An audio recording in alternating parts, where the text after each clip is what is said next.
Leaving. I've got a train to catch. Might I ask where you think you're going, Connolly? I finished my part. I'll be taking a vacation. Come here now. Don't you think you have a responsibility to see your job through? At least watch it detonate. If you can find an inconspicuous way of hiding it somewhere in Benson and Sons, I assure you it'll explode a week from today at 3 o'clock in the afternoon. You see, the bomb in that bag is my masterpiece. Faith Donovan, once it starts ticking, nobody can stop it. Don't know if I could. I'm off. Goodbye. Hey! It's fine, let him go. Connolly's bombs are one of a kind, they are. His late grandfather was a pure genius with bombs as well. I certainly don't want to lose him. Aye, but Donovan... He's never messed up a job we've assigned to him, except in 2 exceptional cases. He has quite an impressive record. But he isn't 100% reliable either. A specialist was brought in. Both times the bombs were defused by the same man. They were not misfires.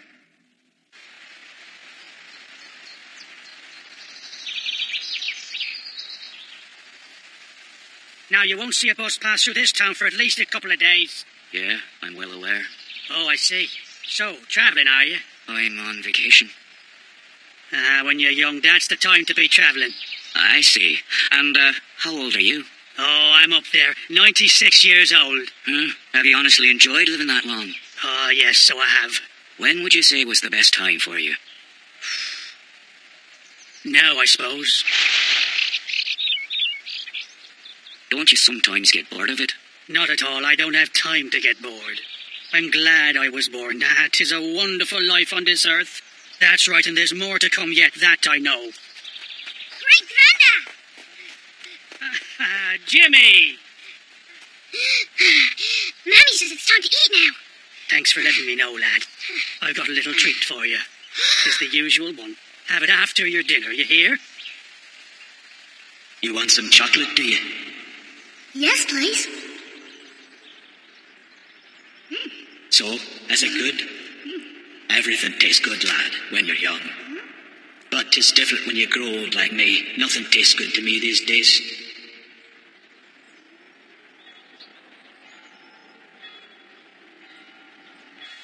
Come on, Great Granda. Aye. Off the hook now.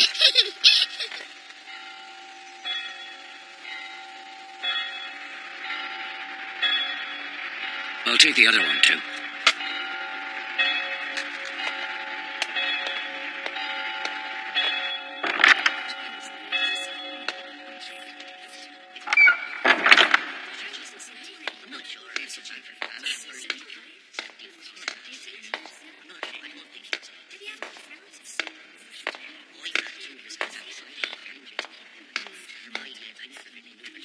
Aye, just look. Lying so peaceful, isn't he?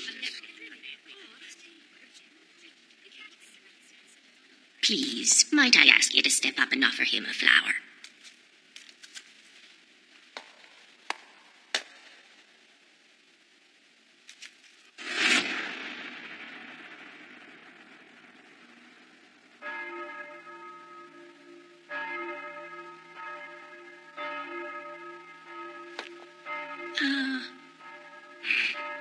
Excuse me, what would the date be today? Huh?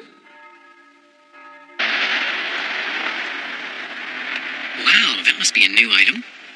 But why are they trying to offer desserts like chocolate cake? It sure looks good enough to me. Want a tip? Personally, I don't think the chocolate cakes in this shop are quite up to par. So you'd be fussy about your chocolate, would you? Well, no, I'm not a... I want a word with you in that hotel. Sure, we can talk. It's nothing to do with chocolate, right?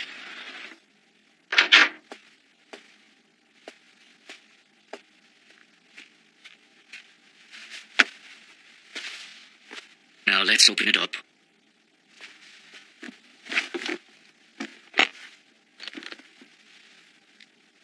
Huh? What is this?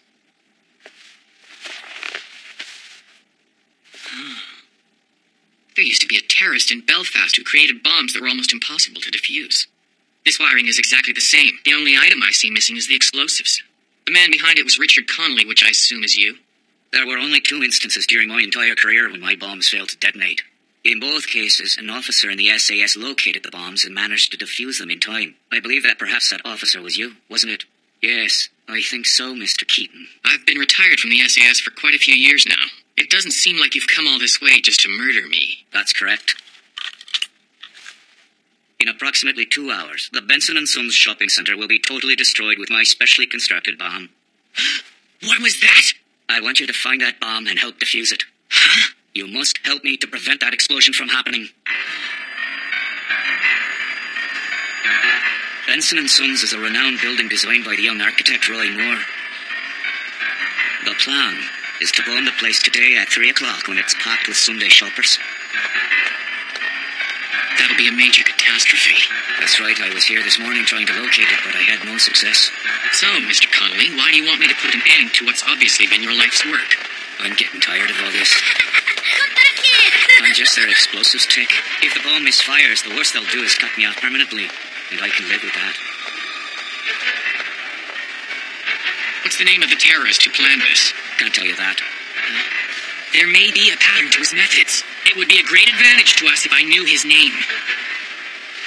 You're right, it's Gerald Donovan. Ugh, that monster. The bombing of the Empire Hall was his work. He's known for strategically placing bombs to achieve 2 or 3 times the impact. Where's it you're going? The basement. It's almost impossible to destroy a steel-framed building with just one bomb, so Donovan would have thought about causing a gas explosion at exactly the same time. There it is.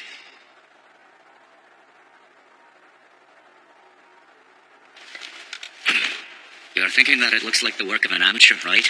It isn't. I recognize the design he's used. The Monroe effect focuses the explosion on one point. It's strong enough to blow through steel piping.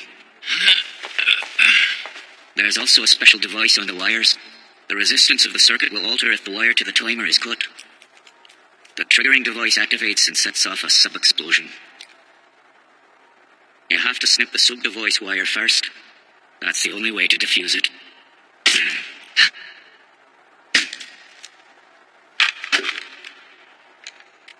Then all we do is pull out this detonator. And now the plastic explosive is nothing but clay. Oi, what are you doing down here? Oh, well, we got lost wandering around.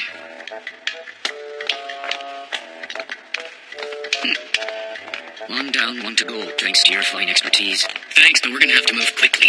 Yes, there's still the bomb I made, but where is it? You know, Donovan would be most likely to choose a location for the other bomb that would maximize the number of casualties. We should start searching the hall on the main floor. We'll need at least 10 minutes to defuse it. There's only an hour until 3 o'clock. Let's hurry!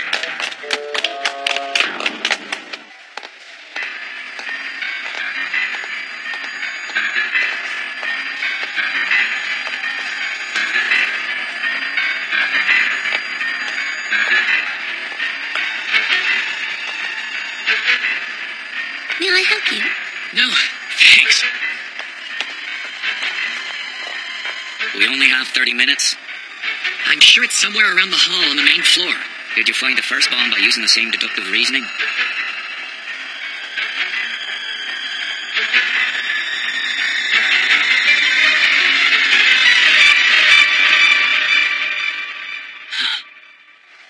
Yes, the glass.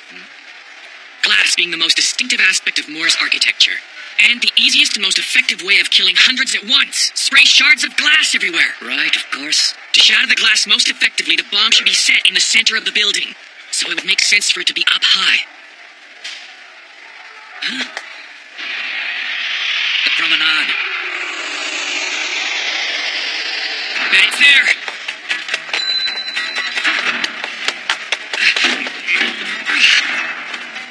Over this way.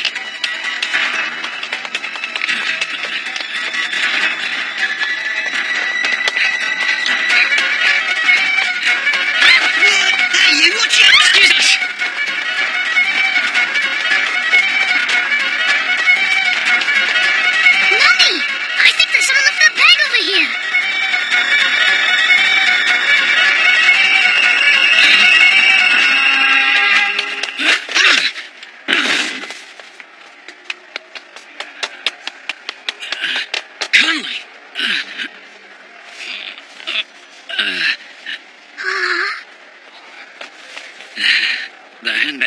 ranch belongs to me, lad. I'm so grateful that you found it. Take this. Have some chocolate for your trouble.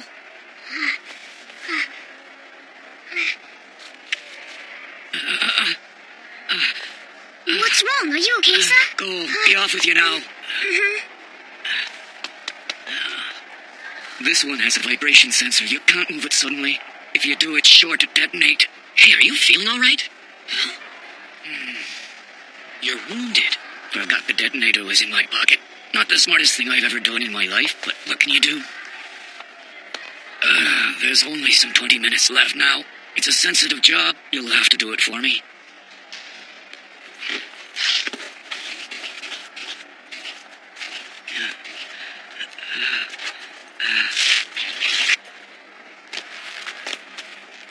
Do you know the principle behind the vibration device? Yes, it reacts to shifts in movement. There's weight inside this tube. The moment it's disturbed, the bomb explodes. We'll shoot in a liquid that solidifies quickly in order to fix the weight in place.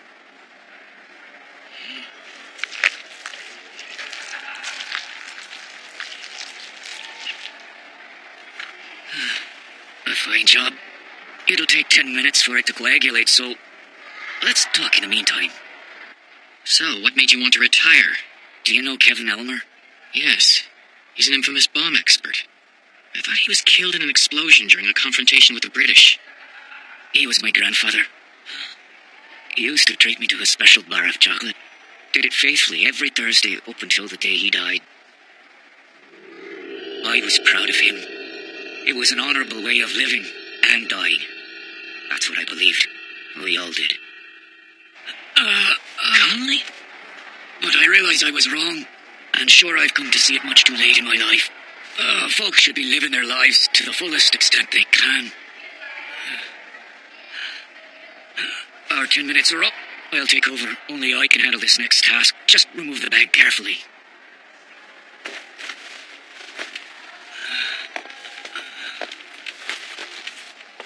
The timer inside is a trick. It's designed to detonate if you try to cut any of the wires. It's this box that's important.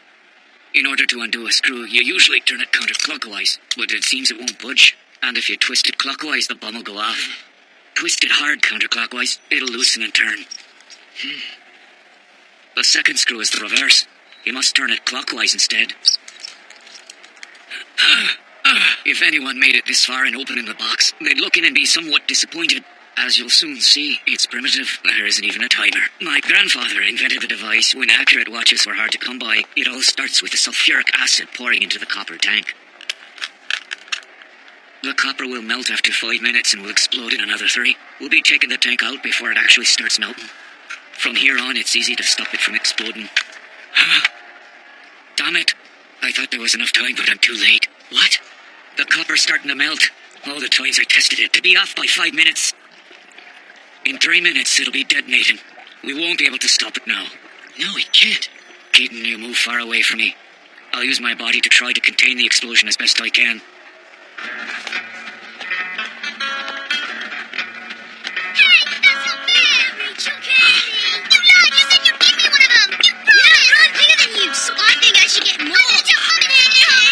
Chocolate, where is it, Connolly? Don't you have any more inside your pocket? That's it. I gave out the last of it. Hold on, don't move!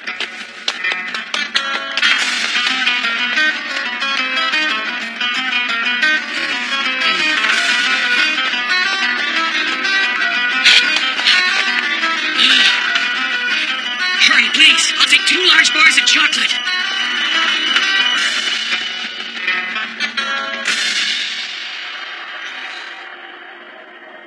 Such a peaceful face it was. I wanted to die that way too. Connolly. Connolly. Connolly. Why, it's you, Keaton.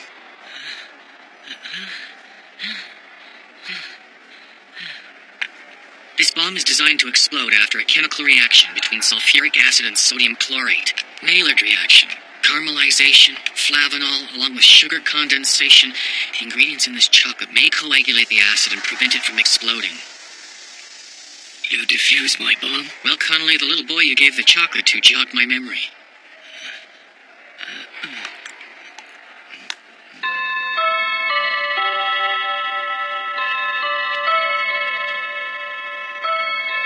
pregnant wife. After I left, the government began throwing people into camps. They made an example of my wife to show what happens when family members escape. She was one of the first to be put into a camp. I was informed that she wasn't strong enough to survive the harsh demands and had died before the baby was born. But, as you can see, she was alive. She'd had the baby. I want to find her no matter what, and I will not stop until I do. Please, I implore you, Herr Keaton. I desperately need your cooperation as an agent. I've contacted the editor of the magazine and managed to acquire the address of the guard. Of course I'll help. I'll take the assignment. Danke, I'm very grateful. I'll get ready now.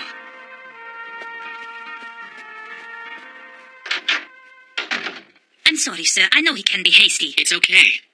We'd heard the terrible news that his wife was a casualty in one of the camps, and we waited 10 years before making the decision to get married. But he never forgot about his wife and child he was forced to leave behind on the east side. It's been 3 years now since the Berlin Wall was torn down. But in his heart, the wall will be standing there until he's been given the opportunity to see them again.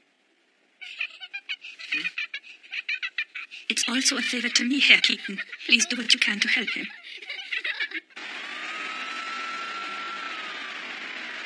Yeah, there's no mistaking them. I haven't forgotten. The baby in this photograph, Rosa, was born right after Louise had been taken into the camp. You said Rosa? So the child she's holding there is a girl? Yeah, she was an incredibly pretty girl. She was the only true light within the terrible darkness surrounding all of us in that dreadful place. She had the most beautiful smile.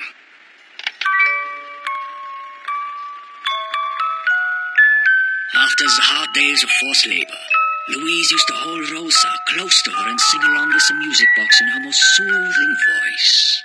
One fine day your smile will sail up to a star. Then when I gaze up, I'll see you smiling from afar.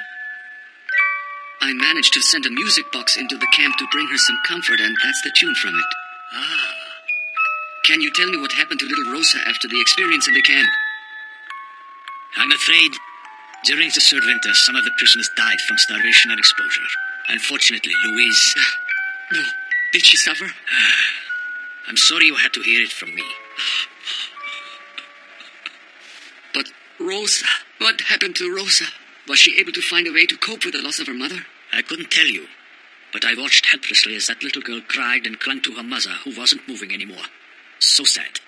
From that day on, she wasn't the same girl that we all loved so dearly, and I never saw that wonderful smile again. Who took on the responsibility of providing care for the child? Hard to say. Little Rosa mysteriously disappeared from the camp one day and was never heard from again.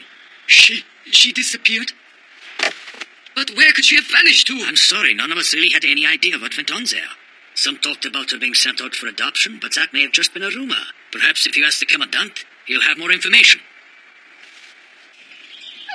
Don't be ridiculous. I've nothing to hide.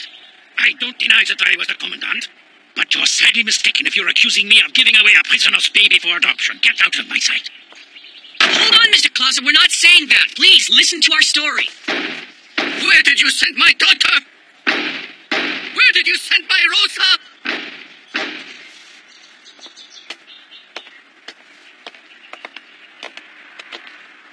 Don't give up yet, Mr. Schreider. We're just starting investigating. I'm sure we'll find some clues when we question the other guards. I know I made the worst mistake of my life when I decided to escape without Louise. We should have stayed together as husband and wife, no matter how terrible the situation became. My former wife and I were working as computer developers for the military in East Berlin, and Teresa was my assistant. We'd all planned to escape to the west with the support of an underground organization. But before we knew it, the plan was changed. We were informed that they could still get us over the wall. But they would only allow 2 people. I'll be the one to stay. What are you saying? If someone must remain behind, it'll be me. No, Teresa. He's going to need your assistance in order to continue his work. And besides, look at me. It will be difficult for me to travel. I can't cling under the truck to get through the checkpoint. It's better if you go with Teresa, my darling. How could I possibly do that? If you lose this chance, you may never be able to get out. There's nothing to worry about. Masters to be are strong, though. I have a new life growing inside of me, and soon I won't be alone here anyway. I made a promise to Louise that I'd come back to get her. I was such a fool, Herr Keaton. I heard that Louise hadn't survived the ordeal, and for some reason I believed our child hadn't either. Poor innocent Rosa. She lost her mother in a freezing camp and had no one to comfort her. And since then, she hasn't been able to smile. Mr. Schreider. I recognize you. You were working at Commandant Klaus's house, weren't you? I'm his driver, sir. My name is Guttrope. What's in the envelope? It's a list of the names of all children in the camp who were permitted by the authorities to be handed over for adoption. Huh? The Commandant gave me orders to burn this document when Honecker began making preparations to escape to the former Soviet Union and before the people turned on the camp. But instead I decided to keep it. Wonderful, Herr Gottrope. Danke, danke. Mein Herr, I'm very pleased I could be of some assistance to you. It's the least I can do, and it's an opportunity to honor my son who perished in the camp.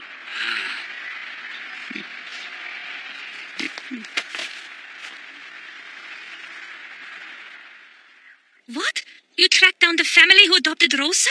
According to the information, it was the family of a Socialist Party leader. Their last name is Molitz. Wonderful, you're almost there. Soon now you'll be able to see Rosa. Oh, everything's fine here. Don't worry about us. How's Clara doing? She's in such good spirits. But then again, she always is when she's playing with Hannah. There you go. Whee!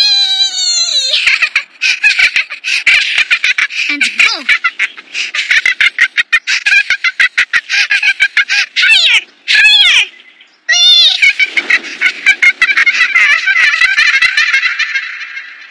It's up for sale. I actually convinced myself that this would be the end of the line. If you're looking for the Molitzes, they've moved.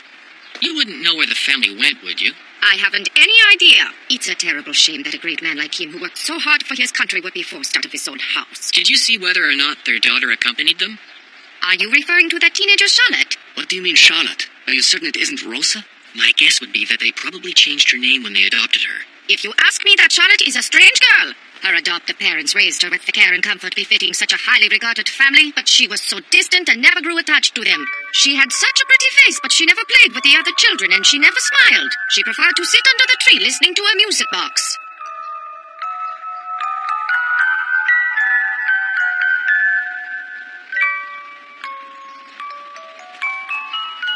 And then 5 years ago, when she was about 13 or 14, she caused a terrible scandal that put a strain on the entire family. What kind of scandal? That selfish girl. She went mad and caused grave injuries to Herr Molitz. She ran away from home after the attack and hasn't been heard from since.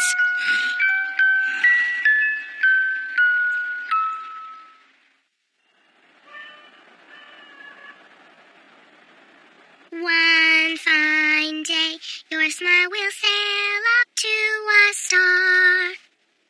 Then when I gaze up, I've wanted to at least see Rosa's new life with her adoptive family. I wouldn't have told her who I was if she looked happy to me. I would have left. I see no reason for Rosa wanting to injure her adoptive father and then disappearing from the family. Why would she commit such a horrible act? I can't help but think that she had suffered something so tragic that it traumatized her. I was the one who caused all her unhappiness, and what was I doing when she was suffering? While she was feeling miserable and alone, I was leading a happy life. It will haunt me forever. I can never make up for the damage I've done. You shouldn't be so hard on yourself. You did your best, dear, whatever you could. I've watched you over the years, don't forget. Teresa, thank you for that. I am grateful. Believe me, I really am. You supported me when my life lost all meaning when I heard that Louise had become a statistic during that atrocity. But it's only fair that I should truly suffer for my neglect. I'm her father. I should have been there for her. So I deserve whatever punishment is coming to me. Honey.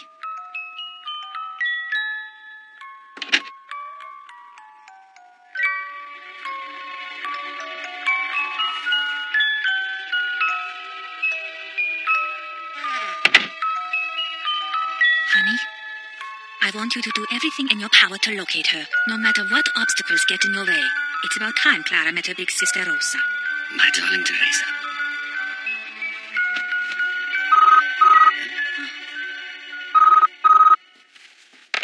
Hello? Yeah. Oh, Herr Keaton, is everything all right? No, it's okay. We were still up. What? Do you think it's possible? Is that right? Danke. Yeah, of course I will. Yeah. I will leave right away. Herr Keaton has found someone. This person claims to have seen Rosa recently. Teresa, when I come back, I'll be bringing Rosa home with me.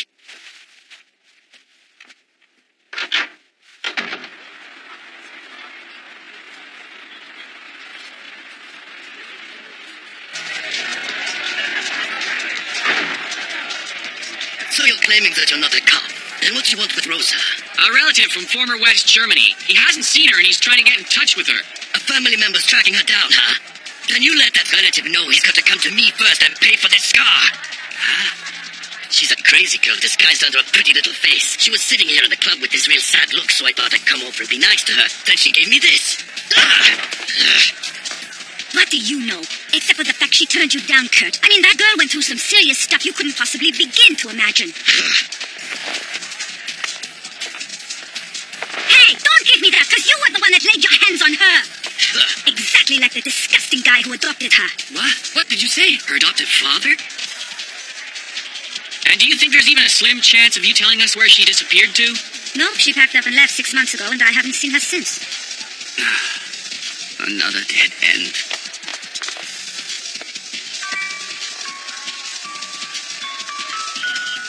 What is that?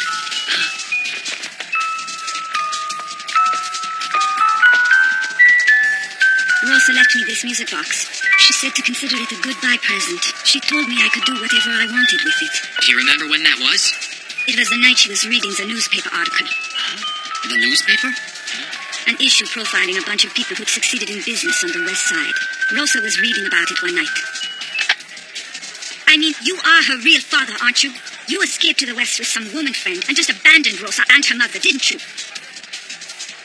She blames you for all the awful things you allowed to happen, but at the top of the list is her mother's death. She said she planned to destroy your wonderful life as a kind of sweet revenge. When she was reading that newspaper, it was the only time I saw that girl smile.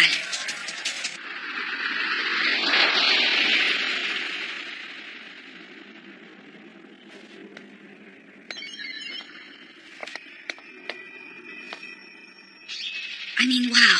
I couldn't believe it. What an amazing sight. I never saw such a chilling smile. It was awesome. Do you have a recent picture of Rosa?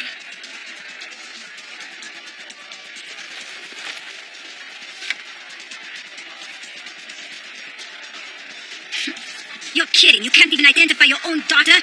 Right here. This is Rosa. No, it can't be possible. There's no mistake, it's her. But she's then Clara's own babysitter. It's unbelievable that she was so close to all of us and never told us her real identity. She saw your profile in the paper and wants to ruin your life as her revenge.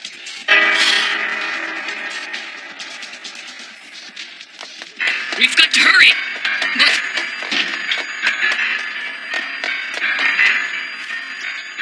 Oopsie. I'm sorry. It looks like I forgot to bring both of my dolls with me. Then I'll have to pretend to be your doll for today, if that's okay. Huh? We'll have to play the parts of Mama and Papa ourselves. Okay. I think that I'll let you play the Papa. Great. Oh, honey, dearest. Yes, dear? Don't forget your necktie.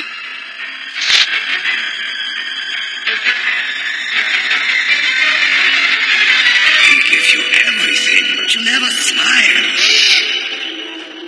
Come here, Charlotte. It'll be okay. Your real father never wanted you. He's married and doing well without you. No.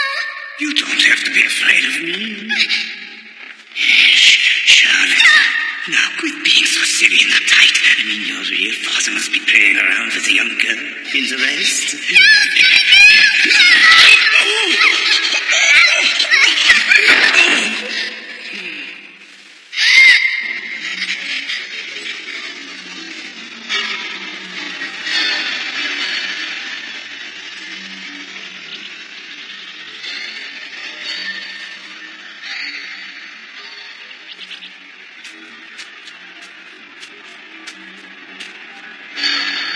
One fine day, your smile will sail up to a star. Then when I gaze up, I'll see. But how, Clara? Where did you learn that song? From my papa. It's from a music box that he sent to the most important person to him. You want to learn this song, Hannah? I'll teach you. Sent it to the most important. One fine day, your smile will sail up to a star. Then when I gaze up, I'll see. Johnny, kill that man. Johnny, kill him.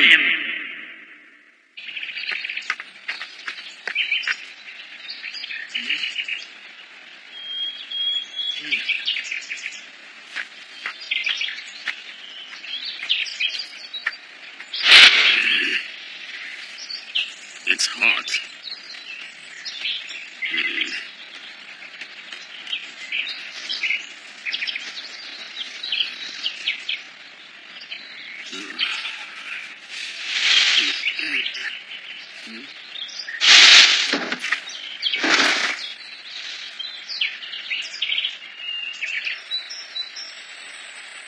Oh boy.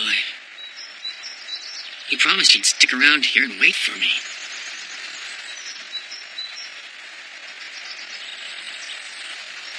It's gonna be hard to find another ride way out here.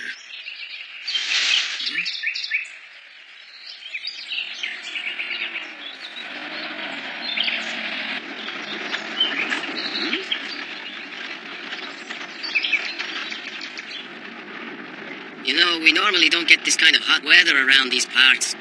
Hey, what do they call these kinds of days anyway? You know, the long, hot ones? Huh? Oh, they use the phrase, dog days of summer. Right, that's it. I love a scorcher of a day like this. Doesn't it remind you of the good old days when you were just a kid and hadn't a care in the world? Yeah, I suppose so.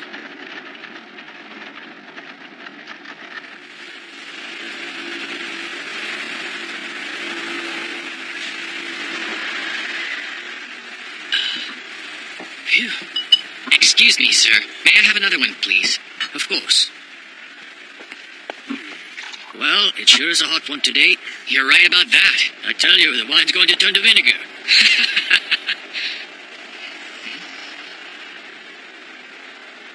Hey. Come on over, boy.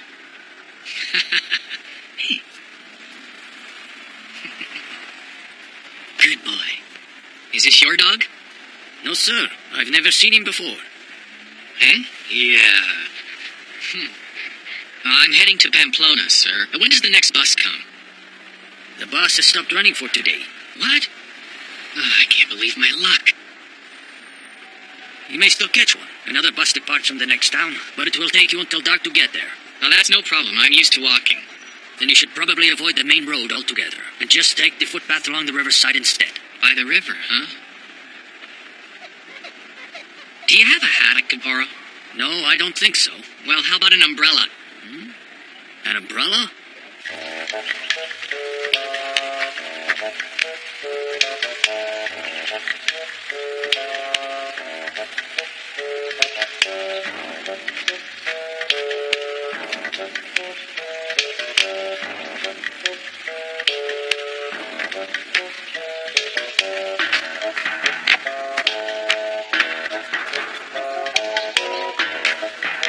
Where did you come from, boy?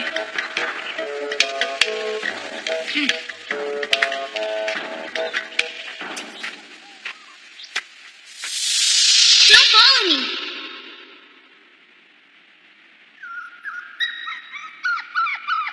Where did you come from, boy?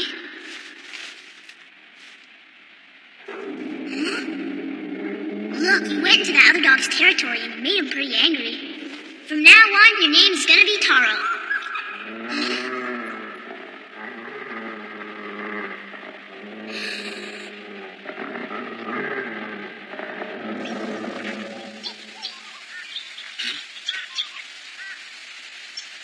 Strange.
was I thinking? The village is on that side.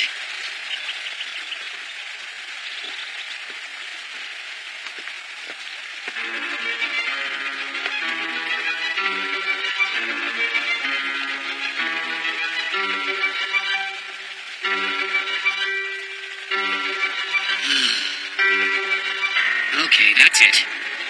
I'm taking a rest.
Don't you try anything like that again. Just stay over there and leave me alone.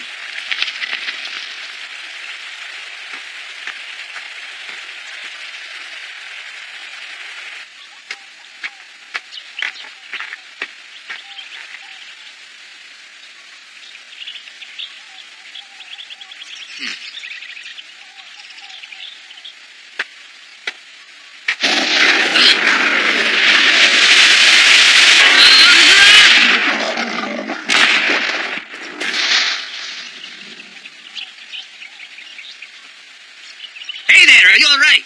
Did it hurt you at all?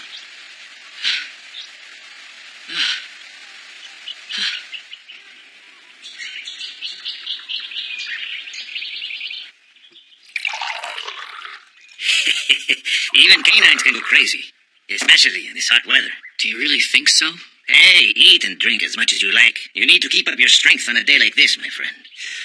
Ah, that's disgusting. This wine has turned into vinegar. Huh? Hey, what's wrong?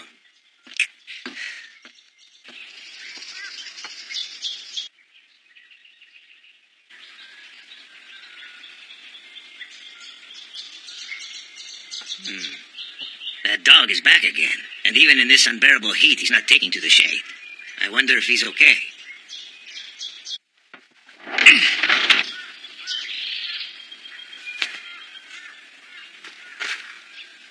Just as I figured. What is it? He lies down when I salute with my right hand. This is a military dog. Are you sure of that? But what's he doing all the way out here? It's that guy, I'm positive. What guy is that? A person named Michael Robert. He's been living at Cesaris Mountain Lodge. And I'll bet anything that the dog outside is his. Robert received an insurance check for $1.5 million by faking a suicide. I managed to locate him, and now he sent that dog to kill me. It makes perfect sense. Are you with the police? No, I'm an agent for an insurance group. I've got it. He was in the Vietnam War. It's odd that they let him in the Special Forces unit. His physique lacks military training. Let's see here. Massachusetts Agricultural College with a major in veterinary medicine. That explains his war record. I'll bet that he was an attack dog trainer. That's an attack dog? Huh? Damn it! He's trying to slip in and kill all of my pigs! It's too late. That big dog hurt Taro. If you're thinking of taking revenge, forget about it. That big dog. He was following Taro all along. Now, Reggie, dogs are much stronger than you think, my son. They're stronger than a man. Don't ever forget that. Hey, stop it! You won't stand a chance against a well-trained dog like this!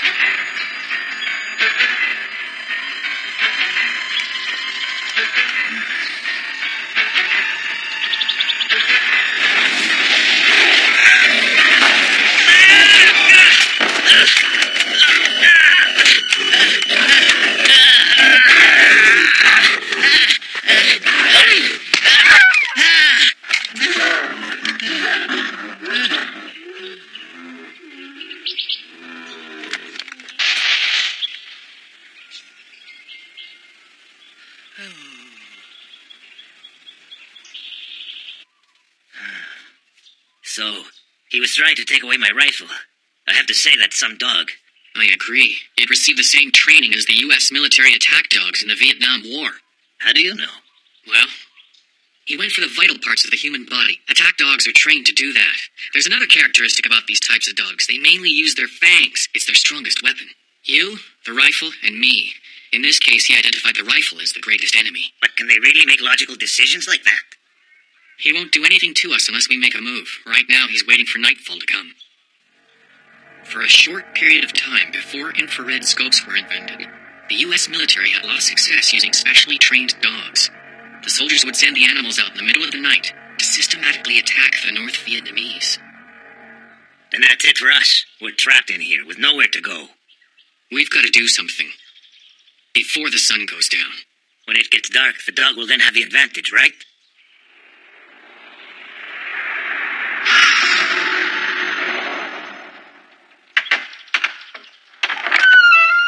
It's all clear now. Come on, let's head out this way. I'm fairly certain that he's hiding inside the barn. Guess he got the pigs. Don't stray from the path, and don't cross the river. Got it? You can wade through, but wait for me before you get out. I can do that.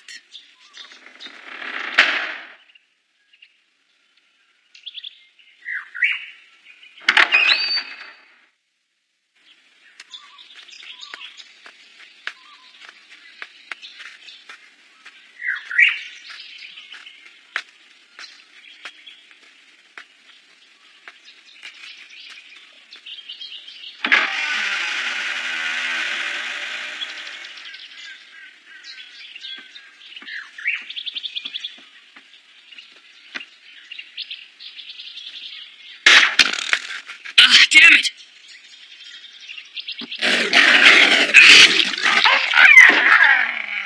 Vinegar!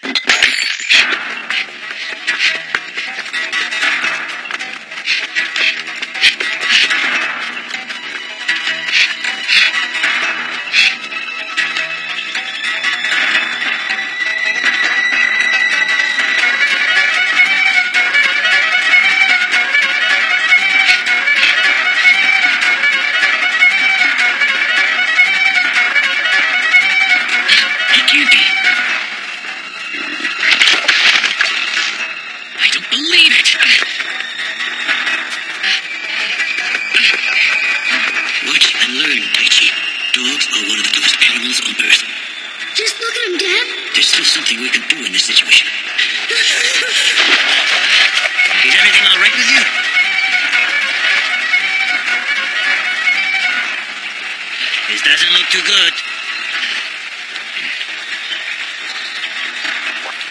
Watch it. It's shallow enough for him to easily cross the water here. Don't move. Just stand behind me no matter what. And don't move.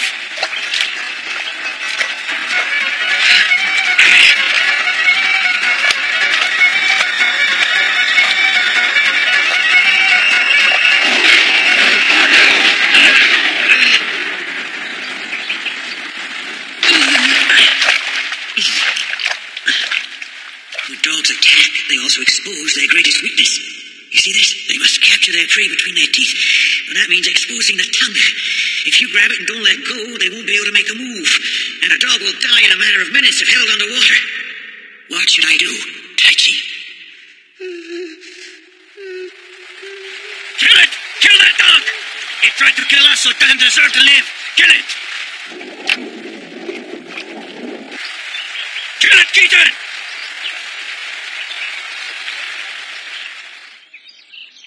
Is your name Michael Robert? No, I'm afraid I've never heard that name before, sir. I have a warrant for your arrest for the attempted murder of an insurance investigator and for the disappearance of a taxi driver. I'm quite sure there must be some mistake.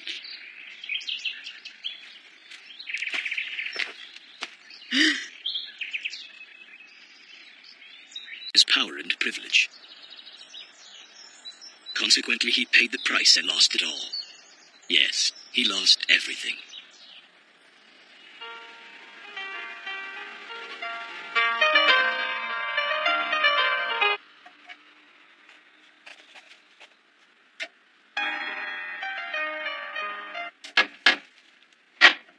So thank Fenders, there's a call from the producer of WBS Pictures. They're interested in commissioning you to write a composition. Tell them it's not possible, Rosie. You know very well that my schedule is full from now until the autumn. Of course. I'll let them know, sir.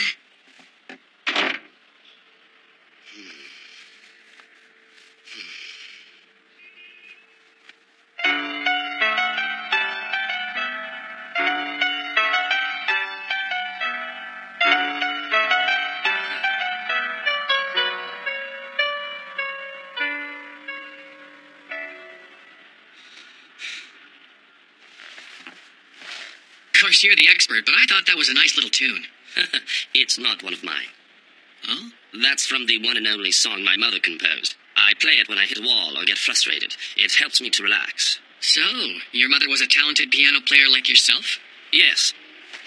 She was partial to solitude instead of the lively atmosphere of social gatherings.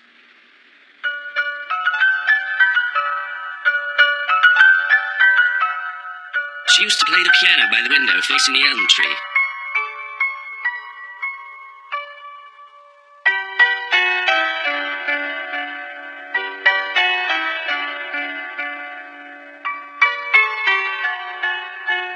Oh, how I love to stand by her side and listen to her play. I think it was her simple piano melody that spurred me on to study music seriously and become a composer.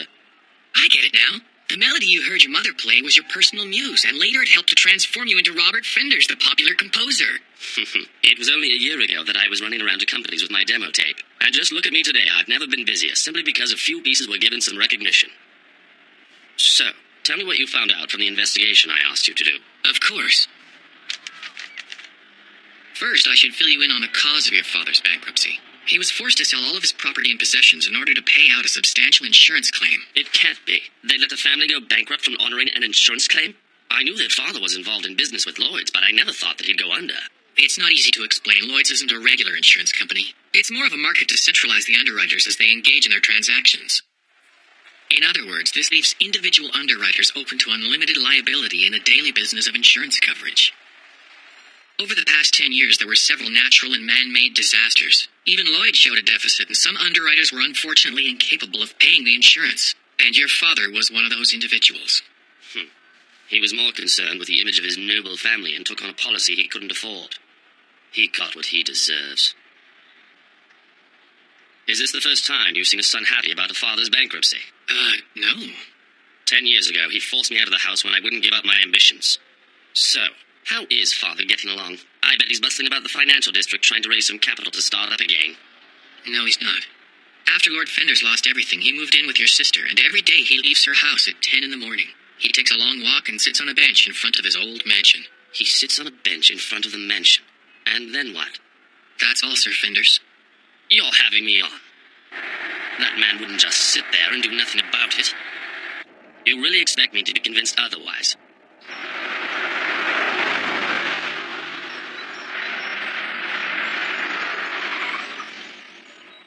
That's incredible. I can't believe what I'm seeing. Does he just sit there until sunset? That's right. I've been following him for the past week now, and every day it's been the same routine.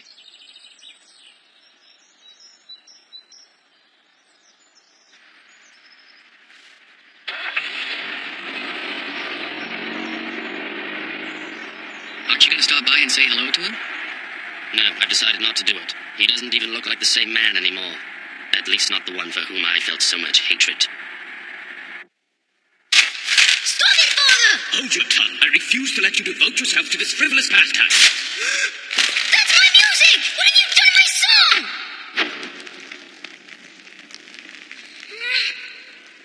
Now listen well to what I have to say, Robert. I'll never approve of your ambitions of becoming a worthless composer. Don't you dare look at me like that. My mind is made up. You're to grow up and be a man who can carry the Fenders name with pride. I've decided to hold on to the piano only because it's a keepsake for your mother. But if you continue to lose yourself in that instrument, you'll leave me no choice but to get rid of it. Stop all this. Be a man. You have many things to do to prepare yourself for when you take over as head of the family. Read some literature. Ride horses. Take up fencing. Train your body and cultivate your mind. Stand up. Take a good look and learn from this tree. This tree has survived harsh winds and pounding rain. It has stood beside the Fenders for hundreds of years. You must grow up to be as strong as this tree and the former heads of the Fenders family. You'll then become a man who can face any adversity. Look. Take a look at this tree. Robert!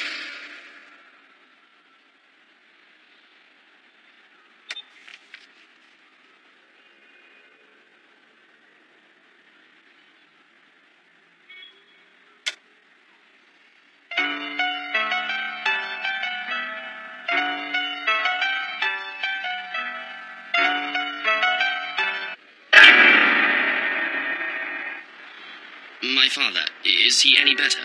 No, he's still the same. He's going there because he wants to watch the tree. Huh? I'm referring to the rather enormous elm tree that used to stand in the garden. I heard that during a terrible thunderstorm, a bolt of lightning struck the tree down, ironically just before the family went bankrupt.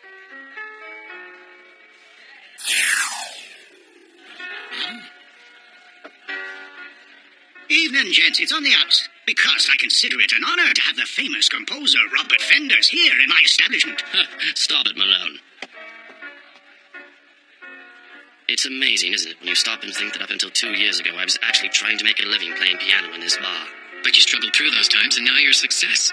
Yes, but one never knows how long that will last. In fact, the truth of the matter is I'm already beginning to lose my passion for composing. I can't write a single note these days. I can't come up with any music at all. What do you mean?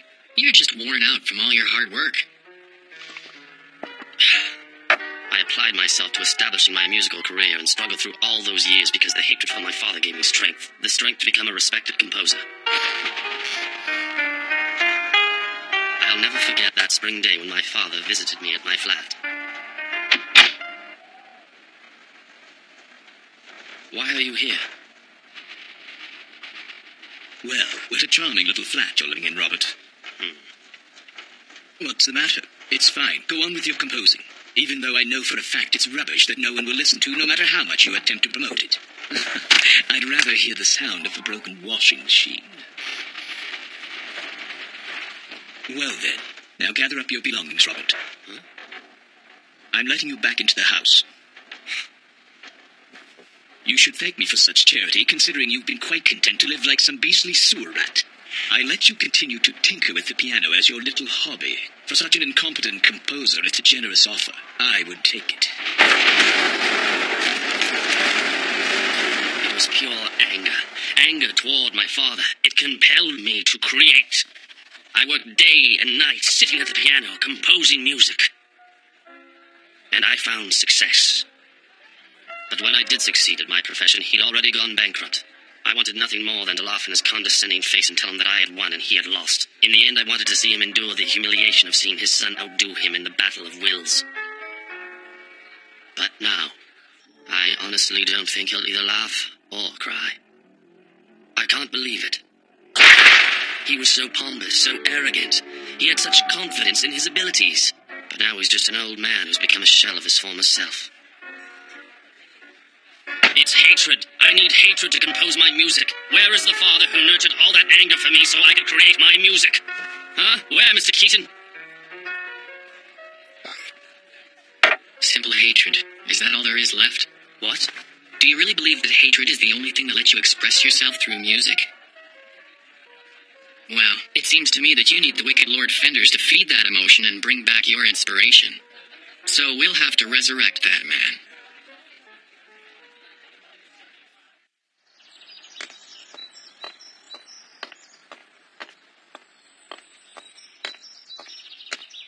Lord Fenders, how are you doing, sir? Oh, good day, Mr. Greenpark. And to you. I sent you a letter with a business proposition, and I've come here to hear your answer. Please give us the benefit of your knowledge and wisdom. With your ability, you could join us as one of our senior partners. I no longer have any capital to provide for your endeavors. Oh, no. We wouldn't be asking for any kind of financial investment on your part, sir. You were an underwriter at Lloyd's for a great many years. What we need is the insight you've gained from your wealth of experience.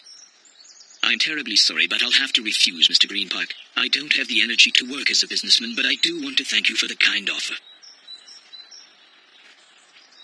You see, it's very much like that elm tree. Struck by lightning and cut down in its prime, the tree is now nothing more than a pathetic shadow of its former glory.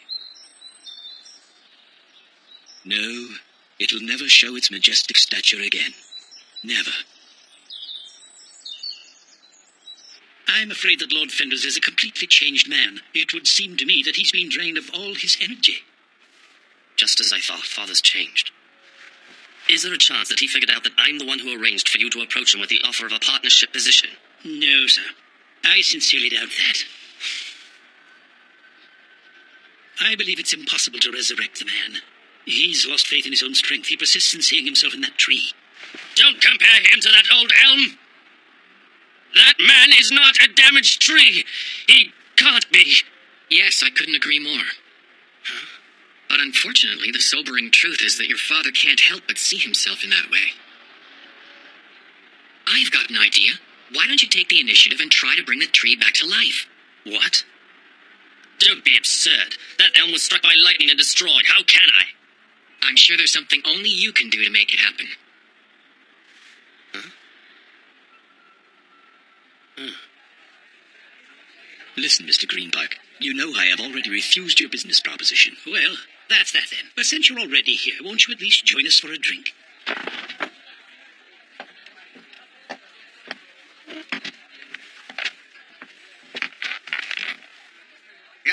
Ladies and gents, allow me to introduce you to this evening's special guest.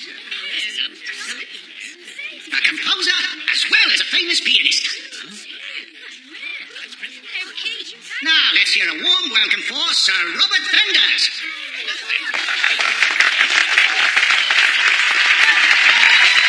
It's Robert.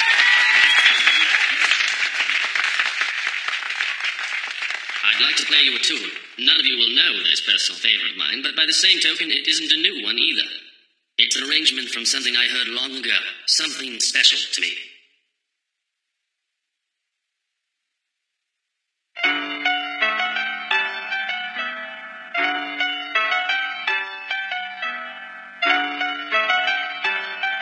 That's a sweet melody. Yes, it is rather heartwarming. The kind of tune that brings back memories.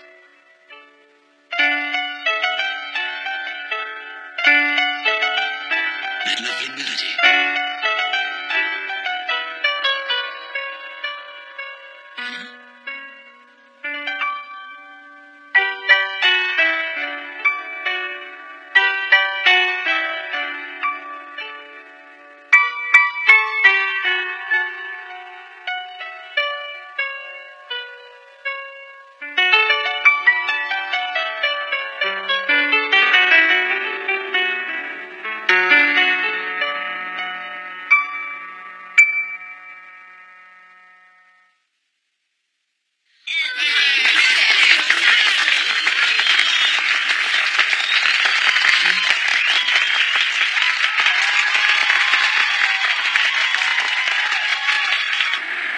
You mean he's there again? He's gone back there just to stare at that elm tree. Are you trying to tell me that my performance has made no difference in the life of that man? I'm sorry, Sir Fenders.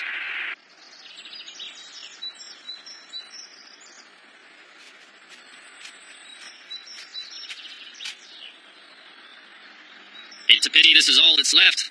A dismal remnant of what was once a noble family. Where is that stubbornness and arrogance? Where's the man I've known all my life who was so full of fire and confidence? Don't you feel any regret? You're being laughed at by the son you kicked out of your house. Why can't you insult me like you've done in the past? The man I had grown to hate never behaved like such a pathetic coward. No, he was...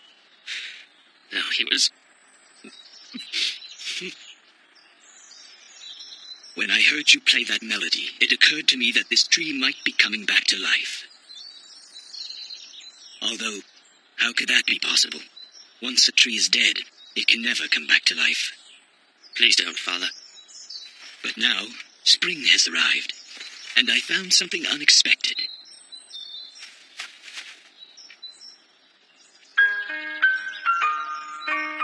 New buds growing. The tree was cut down and scarred by a tragic event, but the root was still alive.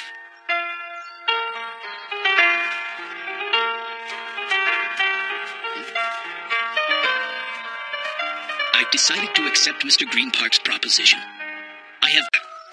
Let go of my arm! Sorry, Mrs. Lyman asked me to protect her, and that's what I'm doing. Protect her? Right. I'm her personal bodyguard, keeping her safe from people like you. Hey, hold on. I'm writing a report on the cause of Mr. Lyman's death. uptight, she. You're like a vulture circling around. Can't you see she's devastated about her beloved husband? Look at her. She can't stop weeping. I cannot let you cause further hurt to that beautiful woman's heart. You will not speak to her. Even if you are one of my childhood friends. And just what do you think you're looking at, Keaton? Nothing at all. Good. Time for you to go, then. But Charlie, listen. Look, I told you to get out of here. Remember, you've now been given fair warning not to come near her. Besides, there's always trouble when you show up snooping around.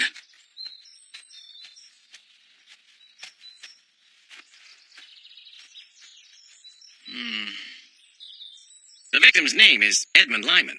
He was a businessman. His body was found in the garden outside of Eric Linden's quarters. The victim received a stab wound to the back with pruning shears that we believe belonged to Eric. Here is a picture of him. He was hired to look after the rose garden at the Lyman mansion, and he disappeared after the murder. The police consider this gardener to be the prime suspect. In the meantime, they've begun a search for him.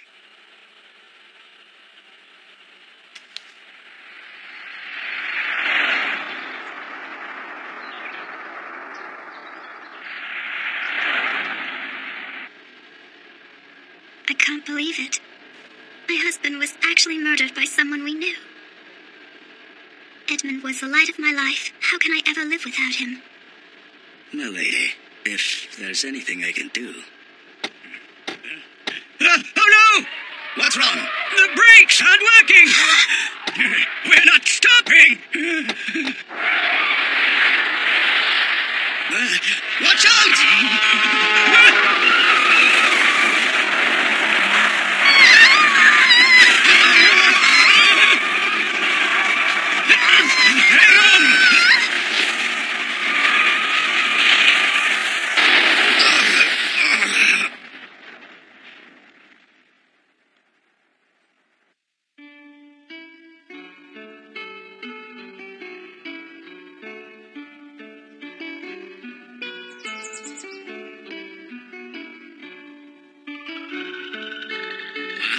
They call it the Mansion of Roses. The Spanish Beauty Rose. So extraordinary. How did you sneak in here? Are you all right? I heard that you were in a car accident. One thing I'll say for sure, you have good ears. Unfortunately for you, I'm obviously still alive. Now it's time for you to shove off. They say the brake fluid had been emptied out. I believe I told you to mind your own business, Keaton. Do you suspect that Eric had anything to do with it? The man is raving mad. First it was the husband, and now he's after Mrs. Lyman. The truth is, he fell in love with her, and got it in his head that he was going to win her over, even though he knew that she was in love with her husband. When Mr. Lyman found out about the gardener's interest, he fired him. But Eric flew into a rage and murdered Lyman. Now he's after her. It's rather difficult to deal sensibly with a man who's in love. What is it? Nothing. But don't you agree that the security around here is a bit weak? Don't be silly. The police have this place under surveillance. And more than anything, I'm here for her. But as you can see for yourself, I was able to sneak in easily. You're about the only one who could just walk right in without attracting any attention, Keaton. I would suggest you consider tightening up security. There's already been an act of sabotage and... Get out now! You have collected all the information you need for your report. Now go! Flora will be protected no matter what the cost. I won't let Keaton steal the glory again. Not this time.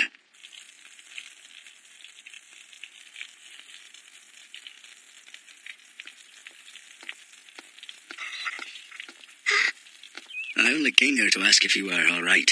Yes, I am very grateful that you are protecting me.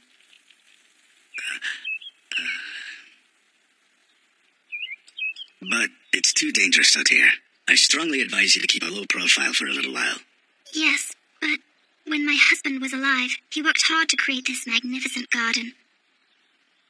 Now that he's no longer here to take care of it, I have to do it for him.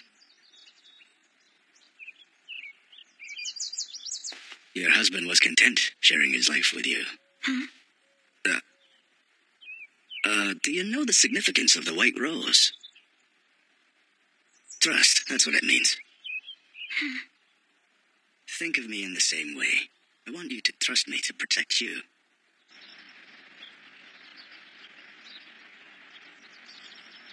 So then, Mr. Lyman was discovered at this spot, was he? Yes, he was simply lying there, face down over the roses. Oh, is that so? To think a murder actually took place right here, I find it quite terrifying. These roses are known as sterling silvers, aren't they? Well, yes, that's right. At the moment, we don't have any clues as to Lyndon's whereabouts. But I'm sure that we'll track him down soon enough. Left-handed pruning shears. I take it Eric is left-handed. Yeah. Did you find his fingerprints anywhere? Actually, we didn't find any at the scene. Not a single one. Not a single one? Well, I assume he must have wiped them off after committing the crime.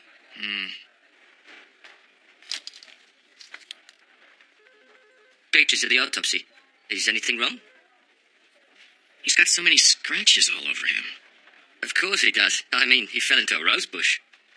True.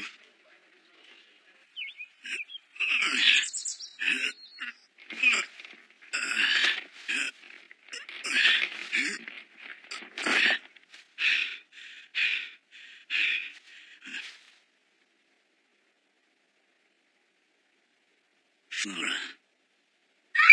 Yeah. What happened here? Mrs. Lyman.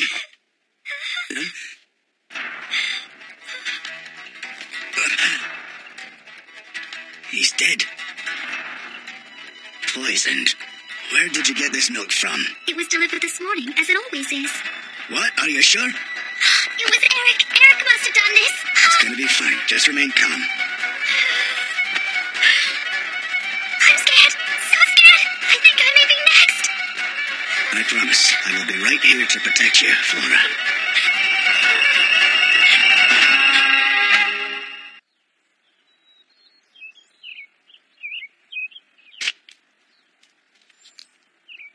What a beautiful rose. It's the same one you placed on your husband's coffin. I'm very sorry about what happened to your dog. Who are you?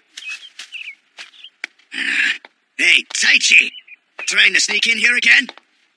Don't worry, Mrs. Lyman. This man's an insurance investigator by the name of Taichi Keaton, an old friend. As you can see, he's developed a nasty habit of eavesdropping. This is a new variety. It's such a beautiful flower. What do you call it? It doesn't have a name. It was difficult to achieve that particular color. It took 10 years for my husband and Eric the gardener before they achieved successful propagation. What? They were planning on registering it, but since this tragedy, it's remained unnamed. Really, what a shame. You know, my grandmother also has a rose garden at her place, though it's a small one.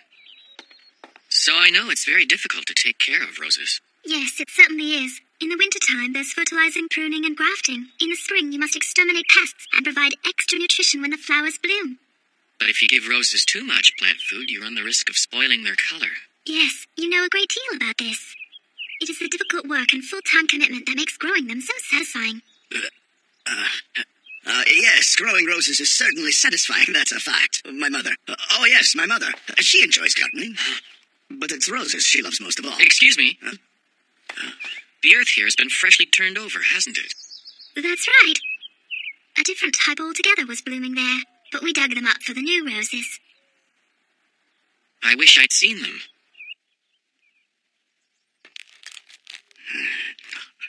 I have to say, you aren't being very sensitive. I was told by the police that the poisoner accused was a common chemical. No matter what you know, don't say things to upset her. I apologize for that, but she did cheer up when we started talking about the roses. Delicious, isn't it? I was asking what you think about the cherry pie. Yeah, it's pretty good. Mrs. Lyman made it. Really, that's quite something. It tastes just like the pie my mother makes. Huh? I never thought I would ever come across a woman who could cook as well as my mother. Taichi, don't get in the way. When have I ever done that? Never you mind. Finish eating and leave. We're busy with the Lyndon business. Now that you brought up the topic of Eric, I've been trying to figure out where the murderer could have killed Lyman. Mr. Lyman's body was discovered in the rose bed where they planted the sterling silvers, the variety with the fewest thorns. However, if you recall, there were numerous abrasions which covered his entire face. Are you suggesting that Eric murdered the husband someplace else and moved him over to the rose bush? I'm not sure exactly. Oh, come on now. Eric did away with Mr. Lyman in the rose bushes and then vanished. You went over the police report yourself. Yes, but... What are you on about? I haven't time to seriously entertain any of your preposterous theories.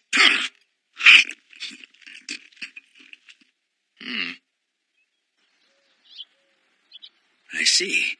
You're off to your aunt's place in France. I decided it would be best to take your advice and lay low for a while. That's wise. It's too dangerous here. Although it is hard for me to leave the roses. It's hard for me too. What? To be perfectly frank, I'll miss you, Flora. Oh, Charlie.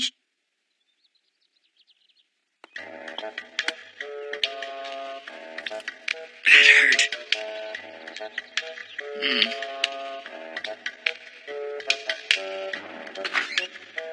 So this is Eric's garden shed.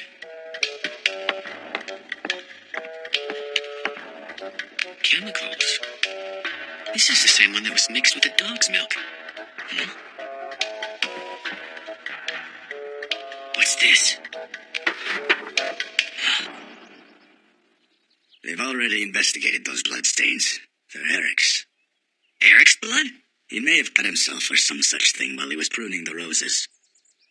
But wouldn't you agree there's just a little too much blood for that? Well, who knows? I shouldn't have to remind you that it was Mr. Lyman who was the murder victim, not Eric. Come on now, Taichi.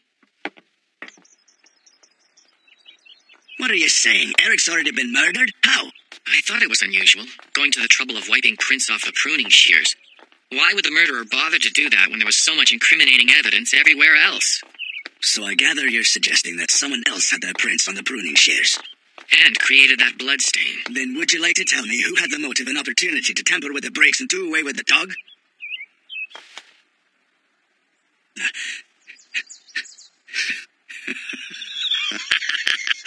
You never cease to amuse me with those theories of yours. Listen, Charlie, you can't deny... No! Enough! Goodness, Charlie. What's going on with the two of you? Having a few words? No. It's just that he had some ridiculous little theory, Flora. That's all. I see. Well, I'll be going now. If it's not too much trouble, could I ask you to take me to the airport? The airport? She's going to stay for a while at her aunt's place in France.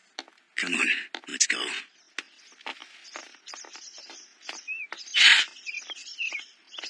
Hold on a minute. Huh? This new rose, did you happen to notice that the flower petals have changed color? I guess maybe you gave it too much fertilizer. I've had quite enough of this. Can't you see she has a plane to catch?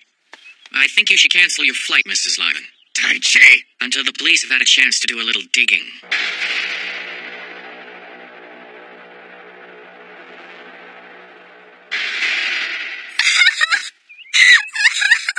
So I was right then. It was here where you buried Eric's body. What? What do you mean? You said there used to be a different type of rose blooming here. This is where you murdered your husband. You moved the body to Eric's garden, which explains the abrasions on his face. The bushes that were dug up had thorns. You killed Eric inside the garden shed and then buried him here. Stop it, Taichi! You were also the one who tampered with the brakes and poisoned the dog, trying to give us the impression that Eric was alive. All so that you could blame him for your crimes. That's quite enough! Stop! You see, I really was in love with Eric. I was happy being together with him and taking care of the roses. It was wonderful to be held in his arms. But my husband found out about us. He was livid. I was afraid he would kill me, so I thought when I told Eric about it, he'd run away with me. I thought he'd understand why I did it and would help me. But instead, he insisted I turn myself in or he'd go to the police. Eric wasn't in love with me! Don't say any more, Flora. Eric wasn't being cruel. He did love you from the bottom of his heart. And that's why he wanted you to turn yourself in. What would you know about his feelings for me? What would you know about them? These newest roses, Eric was planning to register this variety that he helped to create. He was going to call it Graceful Flora. Graceful Flora, right?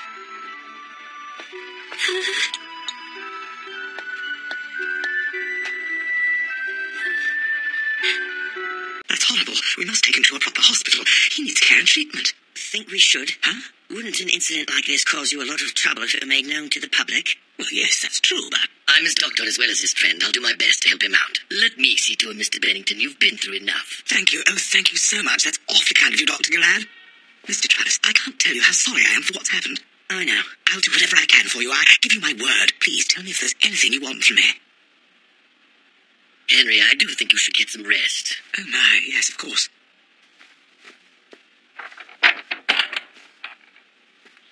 I'll come by tomorrow, Mr. Travis, to see how you're getting along.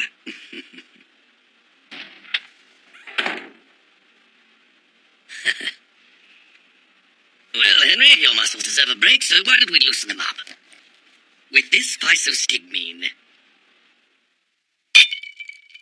To your amazing recovery.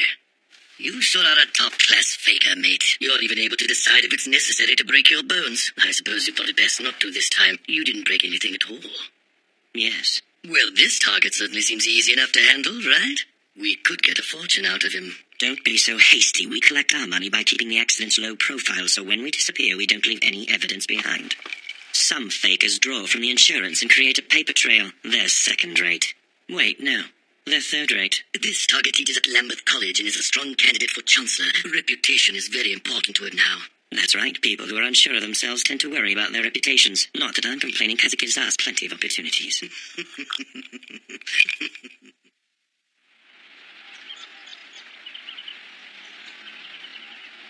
So, Newton had been attending Cambridge, but was forced to return to his hometown in 1665 because of the plague. And it was during this time when he came up with the theory of the law of gravity. In effect, Newton's law could be looked upon as the bittersweet fruit of the plague. Right then, that's all for today. Professor Bennington? Yes, what is it? I found in my studies that the plague also led to the creation of statistics. Yes, it all began when they recorded the extraordinary numbers of people in London who were dying off.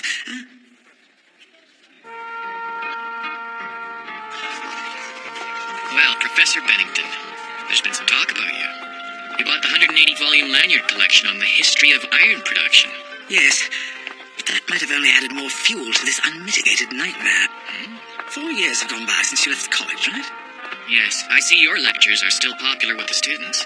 But if fate smiles favourably upon me, my life won't be restricted simply to academia and giving lectures. No way, really? So you're running for Chancellor? The incumbent Chancellor is preparing to retire. I know I don't have the qualities for such a position, but there are people here who've insisted that I run. I'm curious, who's going to be your competition? I'm up against Professor William Stefan, the head of the economics department. You'll be competing with someone like him for the position? Yes. Oh, time for discretion. Here he comes now. I see.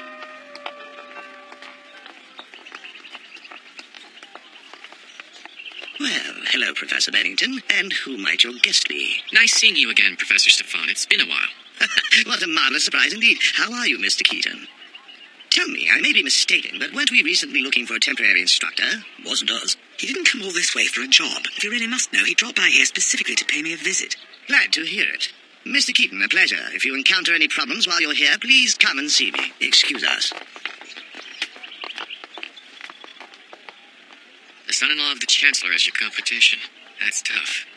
Yes, but the Chancellor is a great academic. He won't stoop to favoritism because of family connections. You're right, the man has a lot of integrity. After all, he's the one who built the school's reputation. Right, that's mainly the reason why I decided to embark on the challenge for his position, to carry on that spirit. I have a true passion for this school, all of its traditions, the majestic campus, and the enthusiastic students. But Professor Stefan has plans of his own. If he becomes Chancellor, he'll sell off the grounds and move the school to the suburbs. The real estate firm that wants this place has set up a large fund for him. He's trying to buy off the senior faculty with that money. When the younger professors found out, they decided that I would be the best choice to run against him for the position. To be quite honest, I don't have what it takes. Doesn't the Chancellor know about this little scheme? If you bring it up with him, I expect nothing would stand in the way of your being elected.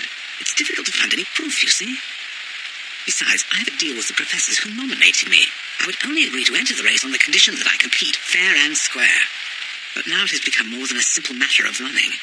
I've botched it up by seriously injuring someone. I know I'm actually the one who's supposed to look after you, but unfortunately I have business that I simply can't ignore. So Mr. Keaton has graciously offered to take my place and give you a hand. Hello, I'm Taichi Keaton. So how bad are his injuries? I had an x-ray done on his neck. As you can see, a portion of this bone over here is slightly crooked. It's causing some pressure on the nerves and blocking signals from the brain. As I see it, it may well take months, 3, maybe more, for a full recovery. Oh, what'll I do? What's the matter, Mr. Travis? You see, I'm an importer. I specialize in the used car business. I was closing a big deal before the accident, but with the situation I'm in, I'll have to cancel it, even though I was planning to pay all my debts in one fell swoop. Oh, but I insist. Please, allow me to pay this debt off for you. How much exactly? I need £50,000 by month's end or I'm through. For £50,000? Well, must it be paid all at once? How about installments, then? What is this? He can't even come up with a measly 50k. You said we could expect to squeeze at least £100,000 from him. Just settle down. Webb, what source did you use to get this information? Yeah, well, I did my research into his assets, and the figure I gave you was accurate. That is, up until 3 days ago. Meaning? I don't know what he was thinking, but 3 days ago he took out a second mortgage on his house to buy books worth £500,000. £500,000? Wouldn't pay that much myself, but I'm not much of a bookworm. This isn't going to work out at all. Let's just threaten him and take what money we can get. That's a third-rate way of thinking. If that professor's smart enough to run to the police, he'll put us out of business forever. Besides, books that valuable won't likely remain his personal property. I'll bet he's planning to pay for them with funds from the college after he gets the Chancellor's position, and this business has all come down to the election.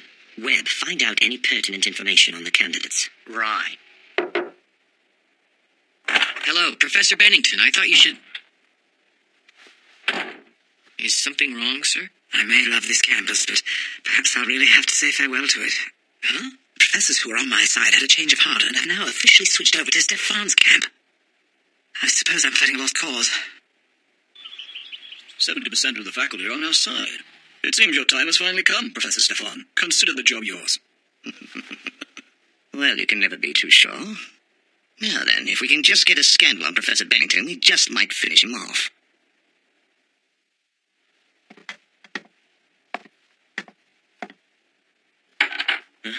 Ah, Mr. Keaton. Glad you came. You look a little better. How are you doing today? As well as can be expected. These things take time. It's best not to rush it. Cheers, mate, for everything. It's nothing. I'm happy to help one of my favorite professors. Say, speaking of which, how's the campaign coming along for Professor Bennington? Well, he's a great academic, but when it comes to his campaigning skills... Oh, I see. It takes more than being a fine professor to win the chancellorship, eh? Now, would you care for a spot of tea? Oh, let me do that for you. No, let me pour you a cup. It's good for my rehabilitation.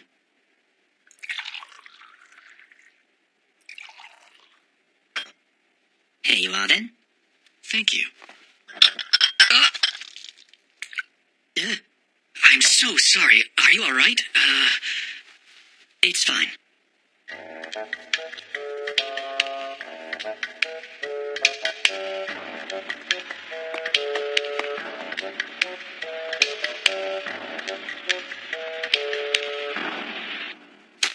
Couldn't you report the accident to the police? I'm afraid I haven't any idea what you're talking about. I heard the news from Bennington's housekeeper. She said you were hit by his car. Afraid you got it wrong. I just fell down the stairs. Dr. Gallard can back me up because he knows all about it, right? Yes, absolutely. Humble people who are tempted by greed. Be sure to give us a ring, won't you, if you change your mind?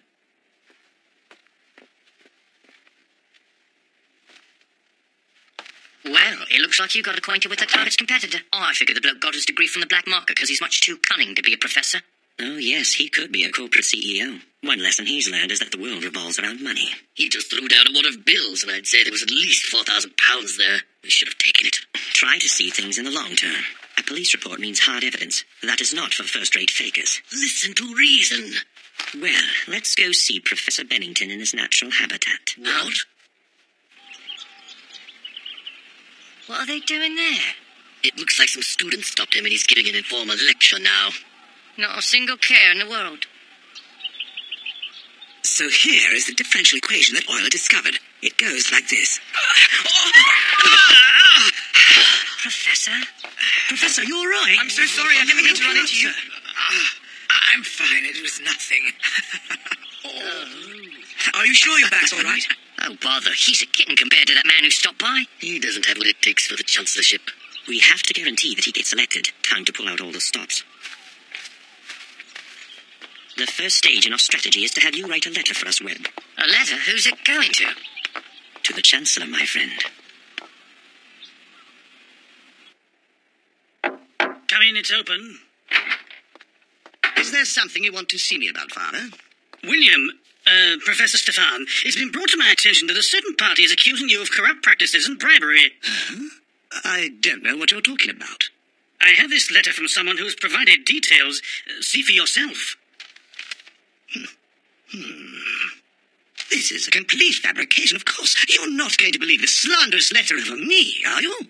Professor Stefan, trust me, I really do want to believe you, but there have been too many rumors and now these charges.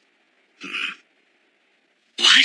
Are you sure you heard correctly? It's true. The Chancellor himself said he's going to endorse me at the meeting tomorrow. What fantastic news, Professor. You realize that's going to be a huge advantage. Yes, I know, but... The Chancellor explained it was because of some anonymous letter containing accusations of improper conduct. My only stipulation was that I compete with Stefan in a fair fight. A letter, huh? Yes, I see. Do you by chance know anything about it? No, sir. Professor Bennington here? Huh? There you have it. This correspondence will surely mean Bennington wins the election. Though I really can't bring myself to say this is first-rate work. As you know, there are times when it simply can't be helped. There's big trouble. I heard the Chancellor has collapsed. What's all this, then? The bloke went and had a heart attack and now he's unconscious in hospital. Oh, damn incredibly bad timing. What shall we do now, Henry? Don't you think this is too much of a coincidence? Huh? That Stefan may be quite clever, even more than we'd imagined. The doctor examined him thoroughly and has ordered complete bed rest. I'm awfully sorry for my rudeness, but I will have to ask you people to leave now. Is he all right? Is the Chancellor going to survive this ordeal? Well, I'm afraid he's still unconscious. I heard he had a heart condition, but he collapsed from a stroke without warning? That's right. It would appear that he had taken his usual medication. And then I found him there on the floor. Over here?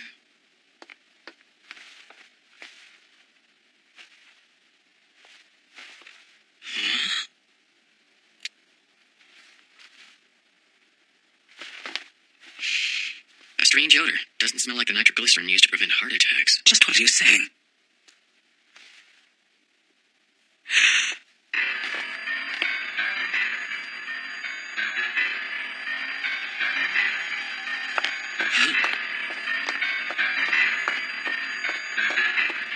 Stefan! Damn you!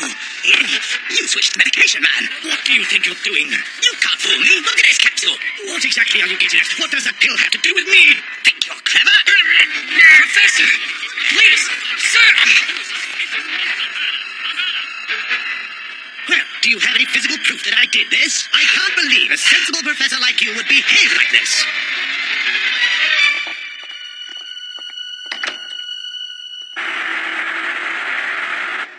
Father will be off his feet for some time. The Chancellorship. Nothing will stop it from being mine.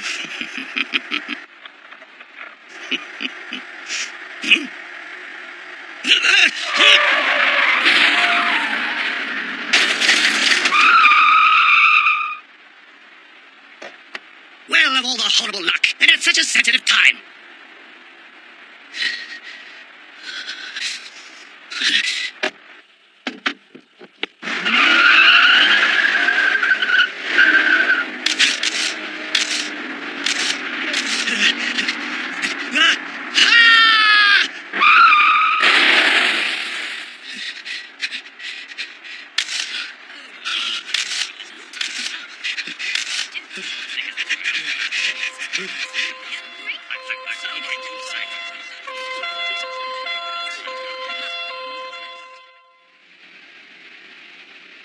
This time you've broken a bone for real. Huh? I guess your line of work will be difficult to carry out now, after going public with such a big accident. How could you have possibly figured out our operation? Do you remember when I spilled tea on your hand that was supposedly paralyzed? It should have had a physical reaction to the hot water. Even if your limbs were numb, the involuntary muscles would have had a spasm. If you knew, why didn't you say something? Are you planning to alert the authorities then? Oh no, we owe you one for this. Thanks to you, Professor Bennington was chosen to be the new Chancellor. Well, of course he was. We even violated our policy of only doing a first-rate job. There I was, breaking my bones in front of witnesses. I was actually planning to extort money from that poor professor after he got settled into his job, but, oh well. It's okay. Eureka? This is so wild. I haven't seen you since elementary school. Oh, thanks.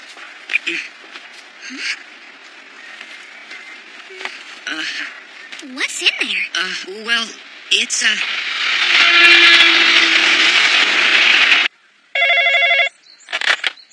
Yes, hello, Hiraga residence.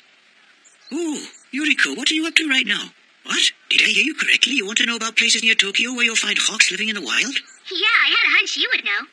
Let me see now. I suppose it's possible there's some inhabiting the Musashi Mountains. Musashi Mountains? Okay, thanks. Hey, Yuriko, shouldn't you be at school? She hung up on me. So what was that phone call with Yuriko about? I don't know what's going on with my granddaughter. Yes, Hiraga residence. What? Are you talking about our Yuriko? A double suicide with a friend? Huh?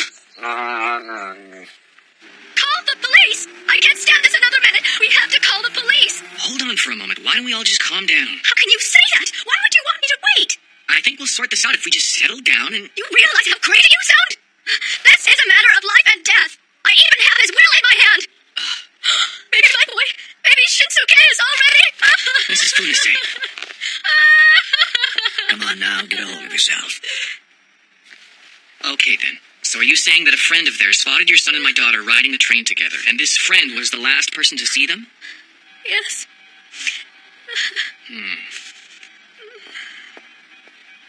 Then they should be all right. How can you say that with such absolute certainty? Well, the day's too beautiful for them to pass up. They must have decided to take advantage of the sun and went hiking. What? Did you say hiking? Uh-huh. Who in the world leaves behind a will for his parents to find and then wanders off to go hiking? Well, we're here. Hey, come on now, let's go. I don't know where we're going. It's your call. Let's see. Where should we start? Look, just forget about it. Huh? Oh, come on, Shinsuke. Yeah, I said just forget about it. Leave me alone, will ya? Anyway, shouldn't you be on your way to school? Spoil sport. Besides, I can afford to miss one day of school so we can enjoy this nice day.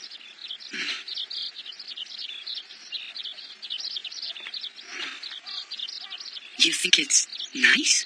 It sure is. A gorgeous day. So you're confident that your daughter has no reason to commit suicide? Yes, I give you my word. Yuriko wouldn't do such a thing. Then, are you insinuating that it's all our son's fault, and he's forcing your daughter to go through with it? Enough of this nonsense. But dear, our son might...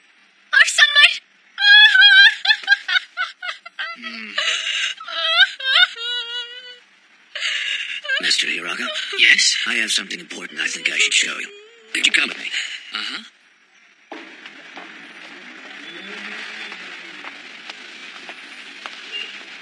What is this?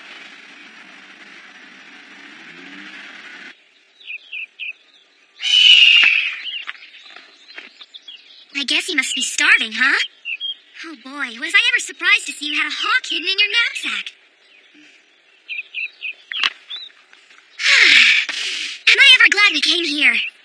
I imagine it would have caused a huge commotion if you'd set him loose in the middle of the city. Hey, I bet you don't regret being out here either. He was confined to a cage too small for him for a long time. Soon he'll be free and he'll have no worries. My father happens to be a zoologist. Now, in his expert opinion, a small number of these endangered hawks are living on the outskirts of Tokyo. He said they can be found right around this area. I came into possession of the hawk after I found it about to be sold illegally, so I decided to keep it. So you saved him? Yes, but something happened last month.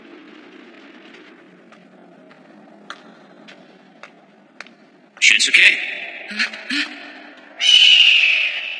What do you think you're doing? Freeing him. I'm going to let him spread his wings. A bird isn't a bird if it can't fly. That's why I'm setting him free. Stop acting foolish. He won't stand a chance of surviving if you release him in the city. Is your intention to kill him off? I know one thing that's true. If a hawk can't live the way it was meant to live, it's a lot better for it to die. What? Wait, don't be crazy. Let me go! Get your hands off me! Son!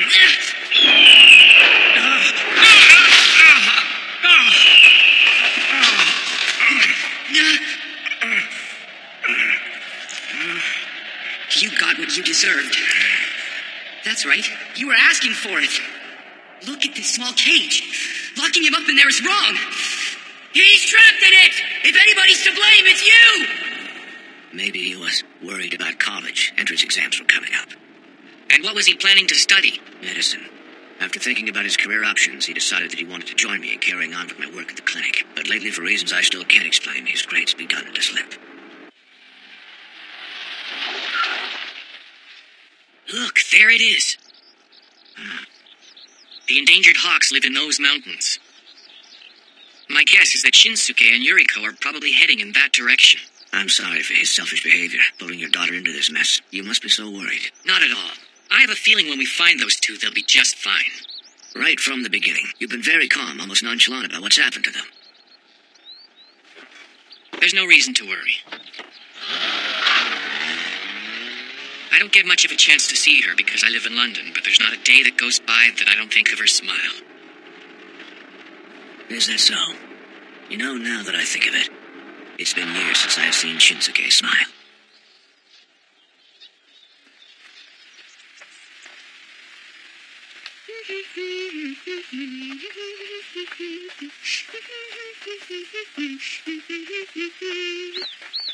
Shinsuke, are you going to medical school? You're going to study so you can take over your father's practice, right? Just kidding. I don't think kids should have to take on exactly the same profession as their parents. I think that they should be allowed to do whatever they feel is right for them. Look, some dandelions. I like them. Hey, Yuriko, what do you want to be when you grow up? I honestly haven't decided yet. There are just too many things I want to do. I want to be a writer, but the travel business sounds fun too. My mother's a mathematician. That sounds like a worthwhile profession. My father's an archaeologist, and that seems interesting to me. Then there's Grandpa's zoological studies, which could be fun in a way. I envy you. Ever since I was a little kid, I've been under the impression that I was supposed to be a doctor. But the grades I've been getting keep reminding me that it's impossible. If you really want to get into that profession, you just gotta give it your best shot. And remember to enjoy the challenge. You don't understand. You'll never truly understand. You're right. I don't understand. It's no fun if you already know what you want to be from the time you're a kid. Yuriko. Coerced? I wouldn't say my wife and I forced our son to become a doctor. We thought it was what he really wanted to do with his life. Of course, we never pressured him, but we had high expectations.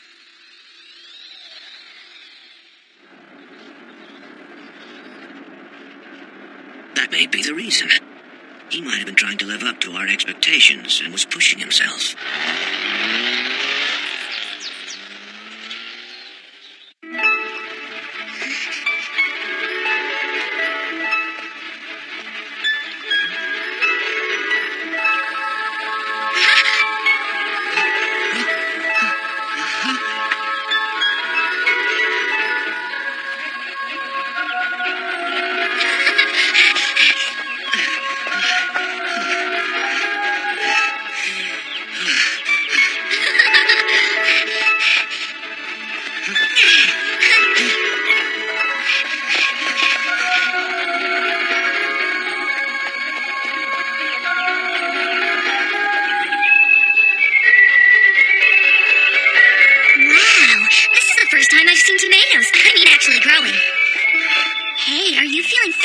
Why don't we have a couple of these?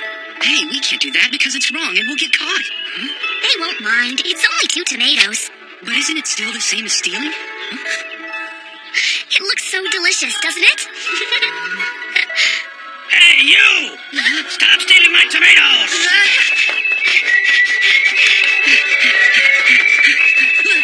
Wait up! Hurry, Shinsuke! Oh, what a surprise! Well, I tried to warn you, but you didn't listen.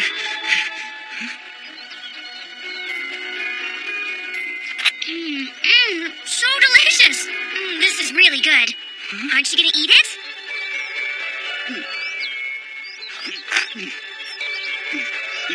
It's really good. Never had a tomato quite like this. Not this juicy. Shinsuke, you've got tomato all over your face. Where? Well, so do you, Yuriko. Huh?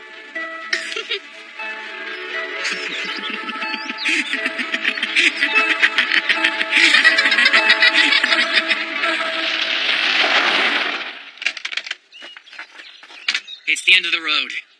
We'll have to leave the car here and go on foot. I don't see that being much of a problem. Looks like we're not too far from where they're headed, but I really wish I knew which path they took.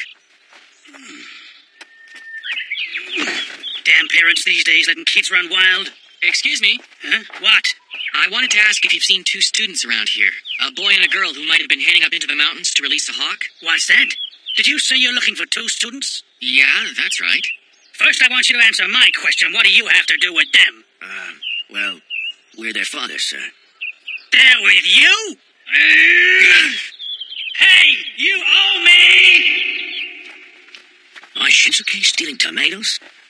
But you do have to admit, they sure look delicious, didn't they? Tomatoes like that. Now, you don't have to be a kid to want to pick one given the opportunity.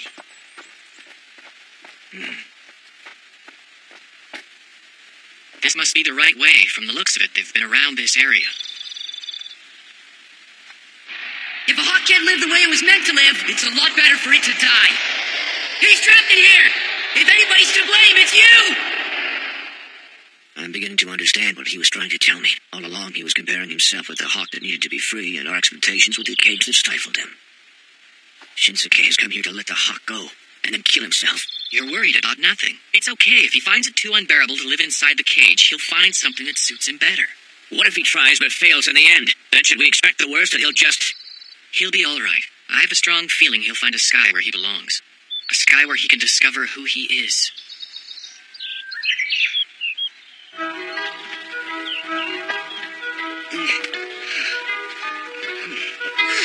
Here.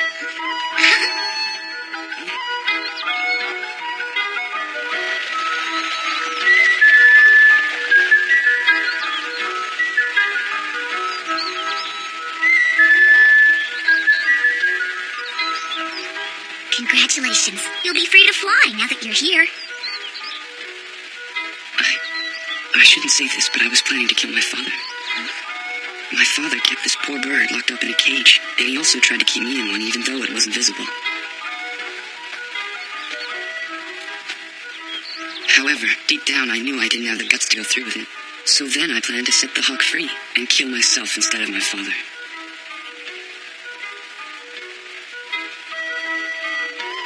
But not now. Hey, that tomato was delicious. Go, fly! Get out of here!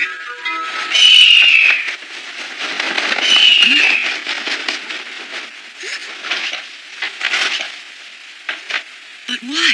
Come on, Hawk. Why won't you go? You're free to fly away now. Come on. You have no cage to hold you back. Go on. Fly. Come on, do it. Fly. Fly for me. Shinsuke, don't rush it.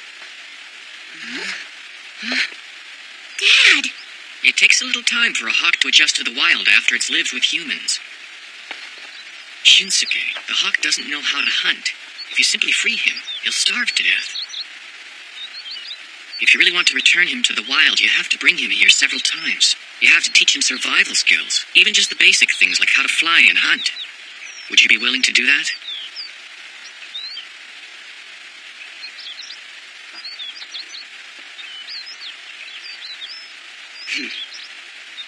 If you want, I'll help you do it. Let's do it together. I would. I will. I'm so sorry.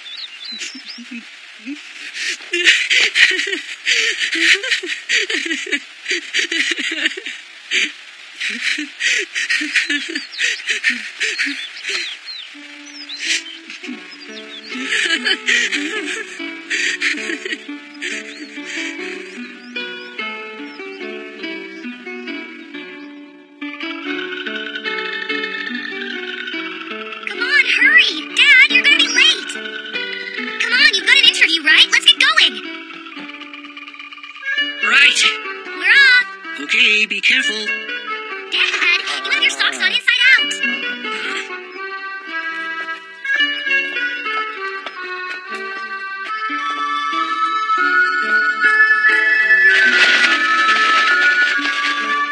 A brave soldier who can take charge of any situation, just like my father. And like you, protecting others, Mr. Keaton. Who, me? Yes, I still remember it. When you took part in the rescue of those hostages at the Iranian embassy, my father told me everything that happened on that day. That's flattering, but no, I know it's only been 2 years since I joined the army, but someday I do see myself getting into the SAS. Nothing's going to stop me from achieving my goal. Who are those men over there? I'm not exactly sure. They look like Germans. I would say they're from someplace close to Poland. Huh? It's nothing. I just overheard those guys talking among themselves. I thought I recognized the accent, and I was just trying to place it, that's all. Stop it! Sorry about that. It's this hand that's to blame. Has mind of its own. I'm a perfect gentleman in every sense of the word, but not this hand. It goes right for you because you're so gorgeous. Bad hand, stay down. Perhaps you've had a little bit too much to drink, Mr. Foster. I'll have to tell my hand. Ooh, settle back with a few drinks and fall in love with a fine lady. A wonderful life, if I do say so myself. He's such an embarrassment. He knew my father in the past somehow, but I couldn't even tell you what the man did for a living. He's certainly not in the same class as either you or my father. Well. Wow, look at that.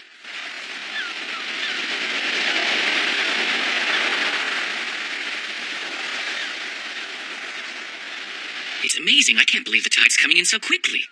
Yeah, we're cut off from the mainland now. It'll be about another 6 hours until it's open again. Huh? Those shots came from the quay. Oh no! Too late. This one's dead. It looks like this man's alive. I'm Detective Rupert from Scotland Yard.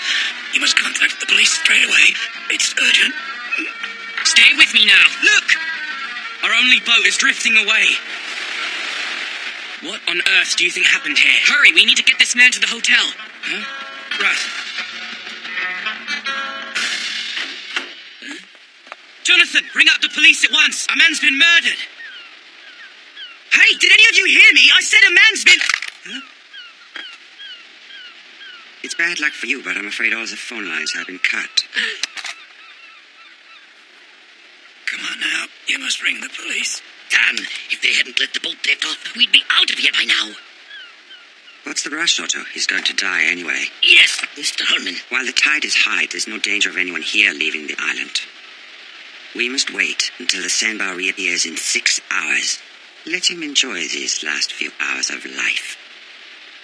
Of all the places Neil could have picked, why did he have to choose such a remote island? Show some respect for the dead. You must remember we are indebted to him for handing over the golden egg to the organization. Now, if you'll be so kind as to escort our guests back to one of the rooms and ensure that they feel at home, you will not be permitted to go outside until we leave. Ignore my warning and we'll have more dead bodies on our hands. Come on now, Eric. We better get going. Hey, he means you too, old man. Ow, ow, ow. You don't have to be so rough. The elderly deserve respect. What? Okay. No problem. Whatever you say. Good. But I can bring this along, right? Drunken old man. Take it. Thanks a million. Get moving or else. Something wrong? No, everything's fine.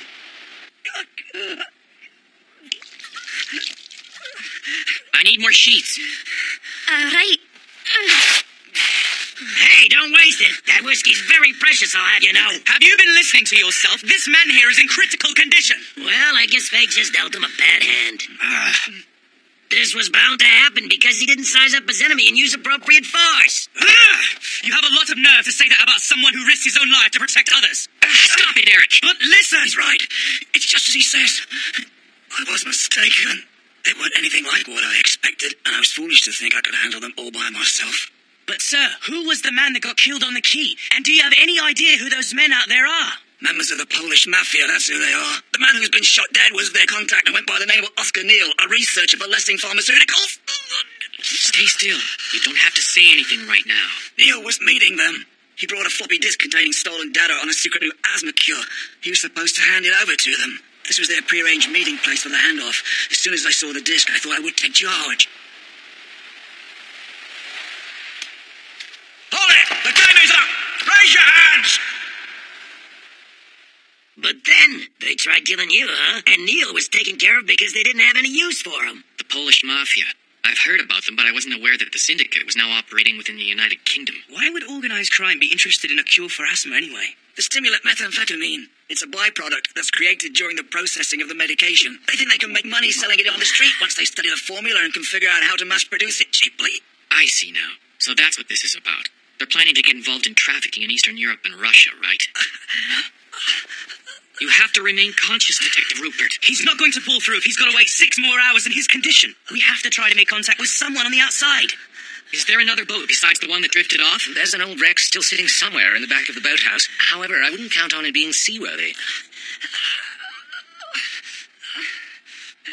Hey, Mr. Keaton, let's give it a try.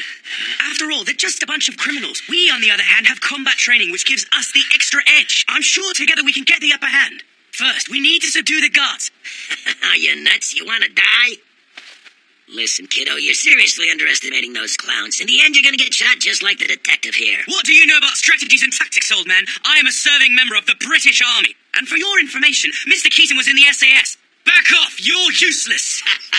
Well, a recruit in Her Majesty's Army, huh? But you haven't had any real combat experience, have you? I mean, judging by your age.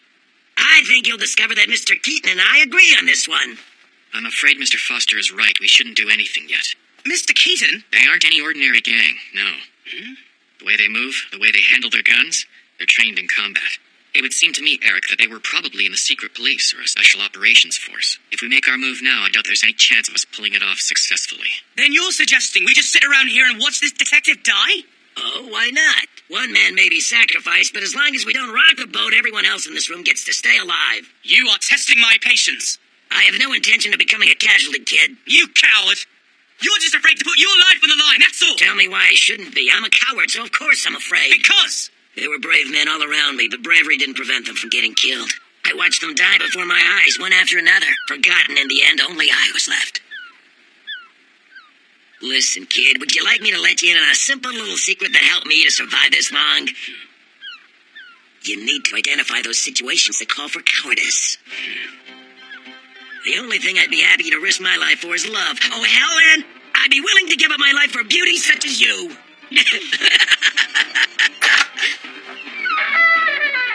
We have work to do. I'll need one of the younger men to come with me. I'll go. No, don't. You stay here and continue taking care of the detective. But why? I don't care which, just hurry it up. Go for the older one, the guy wearing the white shirt and tie. I bet you he'd be a whole lot easier to handle than the other one. Right. You come with me then. Hurry up, move it. You're a good man, Keaton, but don't get any crazy ideas in your head. Life's for the living, remember that. That's good stuff.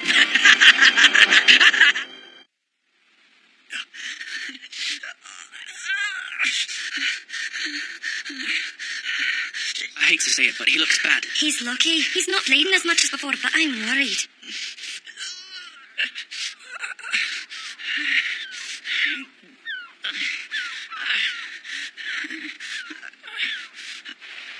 You're to repair this boat. We have tarred boards for you to use. Well, I'm not the handyman type, but I'll do my best to put something together. Watch him close, Carl. If he tries anything suspicious. I know exactly what to do, Mr. Herman. You've seen me in action back in the days when we were in the army. Now, get started.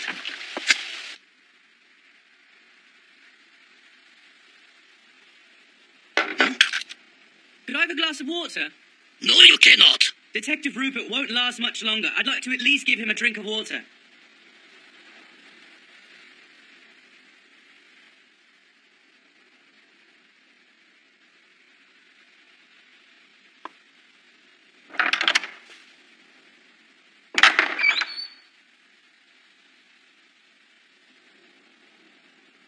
All right, take it. Thanks very much.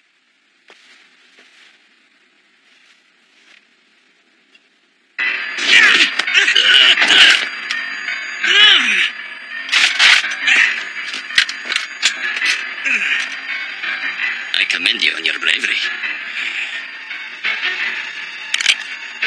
So sad, such a simpleton.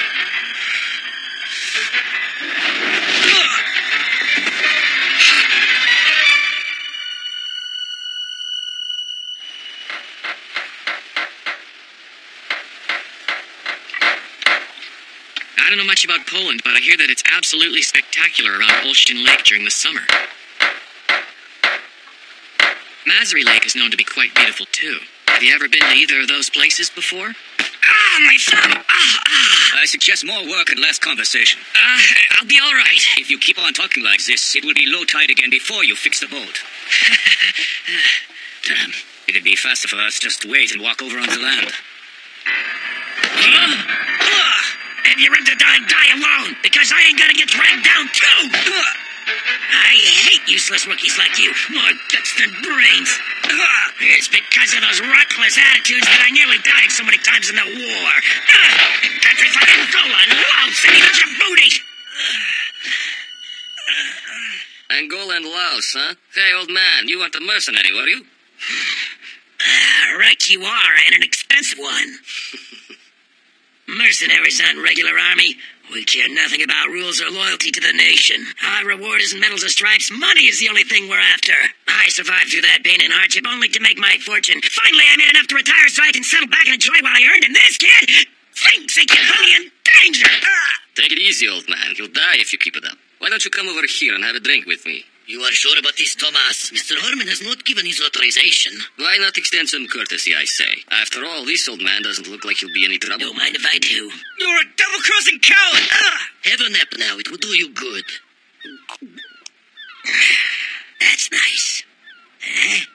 So, it appears you prefer to carry a Smith & Wesson 66. I take it you're an experienced professional. A revolver is much better than an automatic. Rounds don't get jammed, so I don't have to worry. I see what you're saying, my friend, but there's one major weakness with the revolver. Try firing it now. That's true. You stopped the cylinder from rotating, stopping me from pulling the trigger. You still could if you wanted.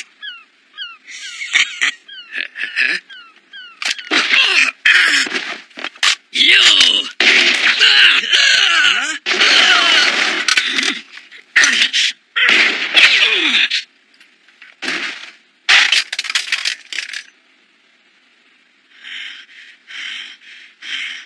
I would think about your age, old man. You haven't many years left, so why not savor them instead of hurrying to your grave? I suppose I'm getting old.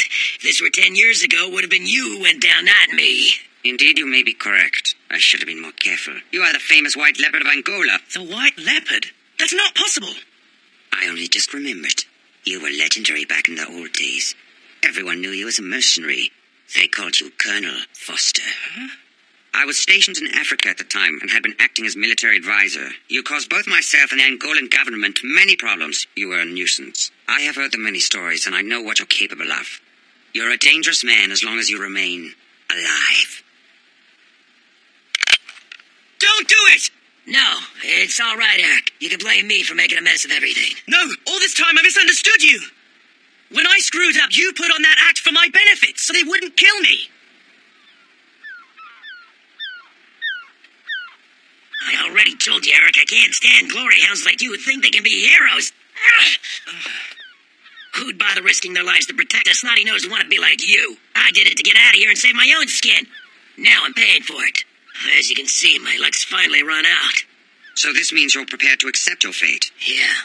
But from one soldier to another, could you honor one last request? And what is that? Allow me to have one last farewell drink.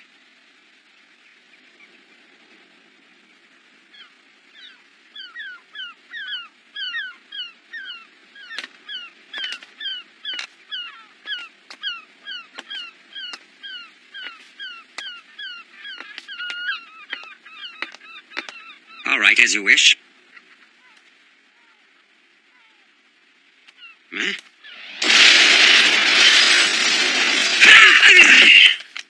Hey, Mr. Keaton! Well, it's about time. What took you so long? Forcing an old guy to work so hard during his retirement. Yeah, I wish I could have been more help to you, Colonel Foster. I'm really sorry about that.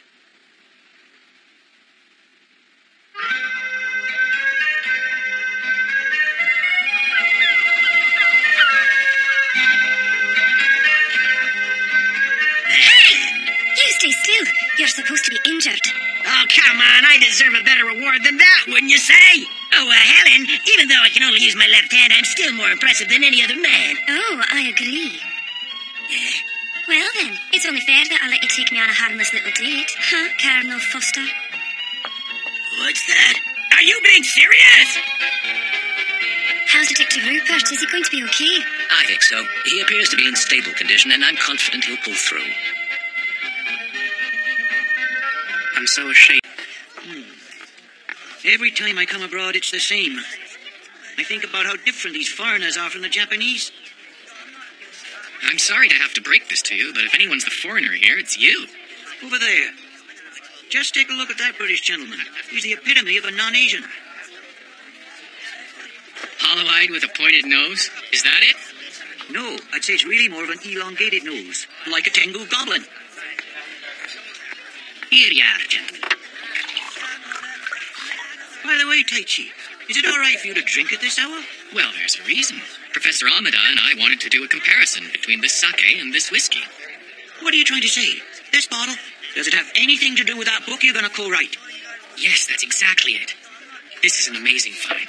Take a good look. This once belonged to a Scotsman during the Edo period. He was shipwrecked and ended up in Japan. What do you know? An antique watch. Very nice. This type of work is distinctive of the 17th century. A coat of arms and a name. Angus T. Yes, this is Angus T. He's the one at the center of this fascinating story. It began with the hunt for the origin of this coat of arms. This is Kazuno Village in Iwate Prefecture. What you see here is a shrine called a Makusa. Wow, what a beautiful location for it. You think so? That's where this watch has been preserved all these years. You got permission to borrow this from the shrine? Professor Amada is a direct descendant of the family that had maintained the Amakusa shrine. He convinced the staff. I see. So, Professor Hiraga, I want you to find out who the original owner was of the 17th century watch. Listen, I'm intrigued, but I wonder if it's possible to uncover the identity with a barely legible emblem in the name Angus T. Only you can do it, Professor. If you turned this into a book with Professor Amada, it'd be a guaranteed bestseller. This is the box that the watch was kept in. It looks like some sort of leaf. Perhaps it has some significant meaning. Oh, of course, the Amakusa Shrine. That's why you asked me to go there and get this sake. I wonder what kind of plant has leaves like these. Well, it's a thistle. Here's a copy of the coat of arms from the watch. There's a thistle here as well. Aha! You believe this is a variation of the emblem that was engraved on the timepiece, right? The thistle happens to be Scotland's emblem. I left London in a hurry and decided to do some cross-referencing here in Edinburgh. Sorry, I can't say to whom this coat of arms belongs. There are more than 10,000 coats of arms in here alone. Counting those elsewhere and the non-registered ones, there are just too many. Plus, some people get married and combine their coats of arms. Others revise them when they acquire land. There are as many coats of arms as there are people. It's not easy to maintain the archive. So, where else can I search? Yes? Judging by the thistle at the base, the bearer was somehow linked to the Scottish royal family. The crest has a hawk and silver helmet facing the same way, and the visor is gold. It denotes a marquis or lower noble rank. It's possible this person was not an heir. What? So you mean he didn't have a title? Fourth quarter across the hawk. There's a Ben Sinister.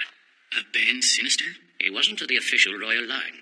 Also, the third and second quarters have a river mark. River mark? I couldn't say for certain, but it seems to me this coat of arms might have come from the area around the Spey Valley. Is that right?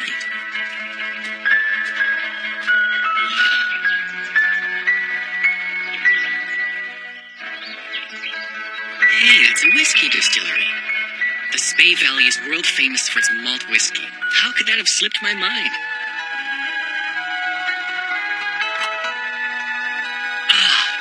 I can't tell you how much I enjoyed that. In a single glass, you've captured the taste of this entire valley. Now you know why we call it the water of life. Glen Sláinte, the distillery nearby. May I ask, are you here for business or pleasure? Oh, the former. Do you know anything about this coat of arms?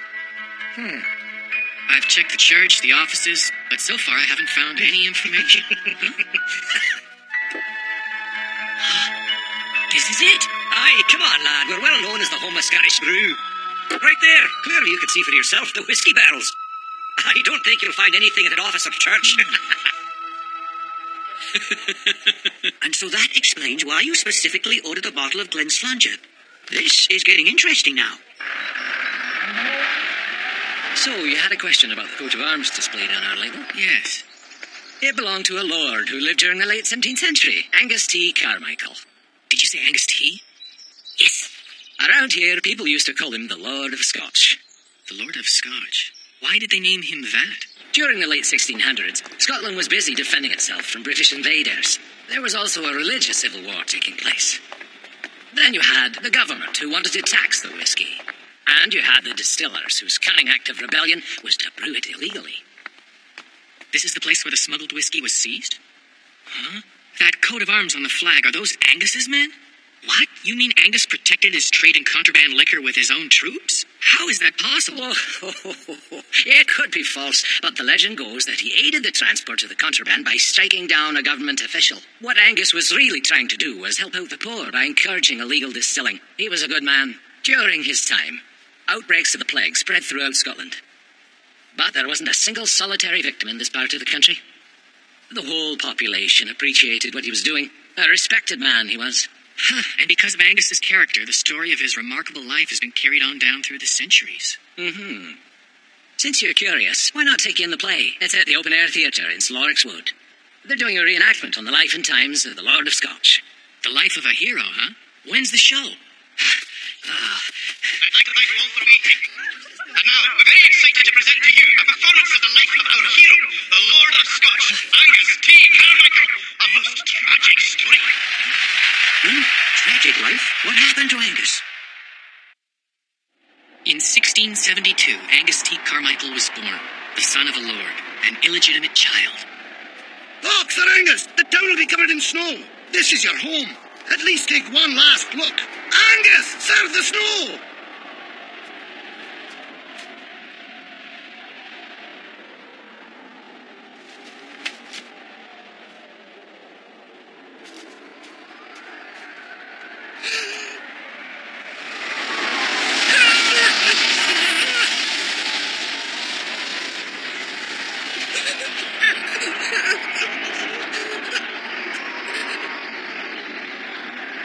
He was sent to a monastery, and so never knew the love of a family. He was only 4 years old. But during the religious reformation of the 16th century, all of the monasteries in Scotland had been destroyed. Those left standing had become orphanages. As the British enforced their will, the monasteries were under constant attack, and it's likely the boy witnessed some of it. The young Angus had no intention of returning to the place of his birth, but the situation changed dramatically when his father and the rest of the family became victims of the plague. There'd be no more heirs, I guess. So he becomes lord of the manor. He was 15 years old at the time. I've come from the Carmichaels. I'm looking for Master Angus.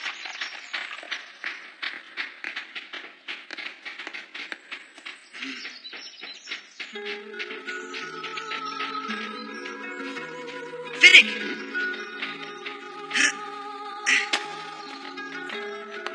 It's been a while, hasn't it?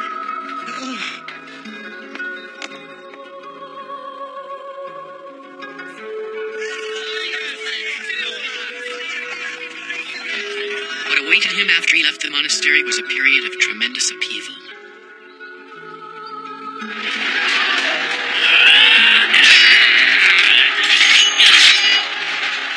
Scotland was in the midst of a religious war between Protestants and Catholics. The country was soaked with blood. Angus fought on the side of the Catholics. Being an illegitimate child back then, he felt a sense of shame. It finally came to an end with the defeat of the Catholics. But Angus survived the war, and the conflict eventually subsided. For a short period of time, Scotland was peaceful. Angus defied the government by brewing whiskey inside a safe in his mansion, and encouraged others to do the same. Halt! Inspection for contraband.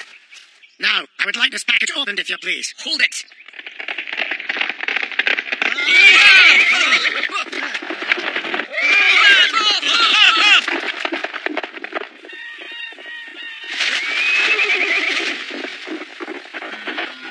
Angus fell in love with Anne, the daughter of a feudal lord from across the lake. But Lord McCrae was one of the new Protestants. The young lovers could never marry. Despite this, they couldn't help but follow their hearts. The nation's peaceful days did not last. King William III had died, and greed set in. The Catholics and the British both craved power over Scotland. They saw the sudden absence in the monarchy as an opportunity to gain control. In those dark times, I, who is not accepted in the eyes of God, and without the right to beget another with blessings. What an ironic twist of fate. I don't care which church. Let one of them bless the child within me. bearing offspring with the same destiny as Angus's. In the 17th century, this meant that the child couldn't be either Catholic or Protestant. Oh, that's terrible. Those were confusing times. The country's fate was uncertain, but Angus was determined to achieve peace. He and his supporters submitted a bill to the legislature advocating traditional means of selecting the next king. The bill also provided protection for the Protestant faith. Hopes were high when the bill supporting the Catholic and Protestant faiths received strong support from both sides. However, England vehemently opposed the idea and conspired to break up the two sides. Money. Bribery, huh? Soon there was blackmail. Spies were everywhere. Oh. Angus. What happened to Angus? He was set up and lost his estate. What?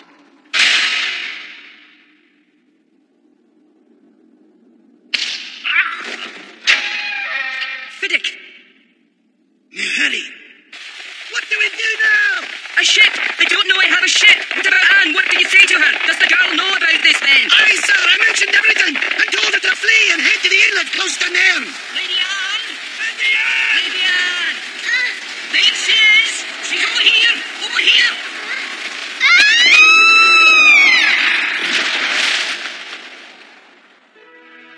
How could this happen to Lady Anne? What does God want from this? Those who betrayed me will soon have their way. England will be allowed to take over this land. It's inevitable. Fiddick, I've been banished from the realm of God. Will there be a place for me somewhere out there in this world? Oh, aye. Of course there is. Back then, Europe was sending ships all over the globe. And so, Angus took his chances on an unfamiliar world. Father, were you aware that the founder of Lloyd's was originally a coffee merchant? Long ago, the centre of communication in London was at a cafe by the Thames. It served as a meeting place for merchants who exchanged shipping news. They traded insurance policies too, though at the time it was like gambling. I went to do some research at Oxford University. I'd heard they had a Lloyd's archive there dating back to the 17th century. That's when I found an interesting article.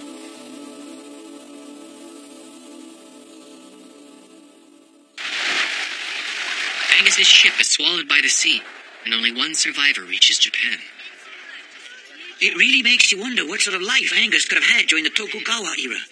Unfortunately, I've also found that out. Just look at this. It's a book Professor Amada sent me that talks about a Tengu legend around the village where he washed ashore. Tengu? Oh, I see. Some said the Tengu was someone who drifted onto Japan's shores. You're saying that Angus was made into a Tengu, right? So this sake called Naki Tengu and this locally brewed Scottish whiskey called Glenslangere might be connected to him. Wait, why unfortunately? Well, the sad fact is that history repeated itself.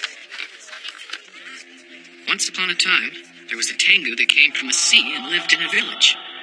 He played with the kids in the square, helped the farmers in the fields, and made a good reputation for himself. One day, the Tengu fell in love with the daughter of an important merchant.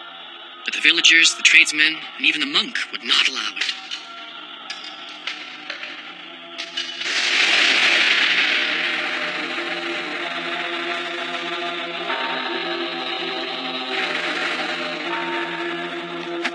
He was reliving it, the same agony in his new land as the one back home. Suppose the legend's false. Maybe she and Angus ran away, had children, and lived happily ever after. Isn't that a possibility?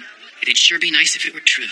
I know how you feel, Father, but he's a character from the past, and we can't do anything about it. Wait, Taichi. Look. Take a good look here. That? What? It's a thistle. Why is it on the label? Yes, the Amakusa Shrine. You can find the same one there. It must be Angus's coat of arms. That is before it was simplified. No, wait just a minute, Father. This is strange. What? Check this out. This isn't just a simplification. There's something new here. What is it? What are you saying to me? According to this, Angus got married or acquired land after creating this coat of arms. The part that was added here, it represents the land. But according to the story you told, Angus didn't have time to acquire anything. Yeah, I know, but... Okay, let me see. Let's figure this out. What does this twig represent? Wait, let's consider the possibility that this symbol didn't come from Scotland, but maybe one of the Japanese Kazunomon designs. Kazunomon, Japan's deer horn insignia. If it really is a deer horn, then that town, the one you asked me to go to, it must be... Professor Taichi. It was most important to know when to harvest the grapes. Too early, and the wine isn't sweet enough. Too late, and the wine has no aroma. Libero knew everything there was to know. The trick is having the feel for when the vines have stopped sending nutrition to the fruit. Even being half a day late results in devastation. I get it when the grapes turn this color, right?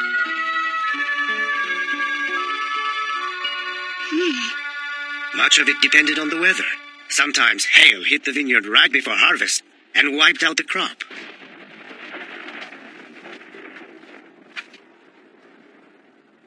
Only God knows. He decides what will become of the grapes. But every so often there was a good year, when God brought miracles to the vines around the mansion. One remains unsurpassed. It was while the war still raged on, 1944.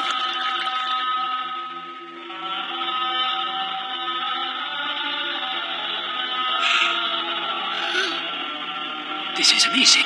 We have produced the finest wine ever, Master Victor. We did it, Libero! In all the years that followed, God was never again as generous to us. Victor?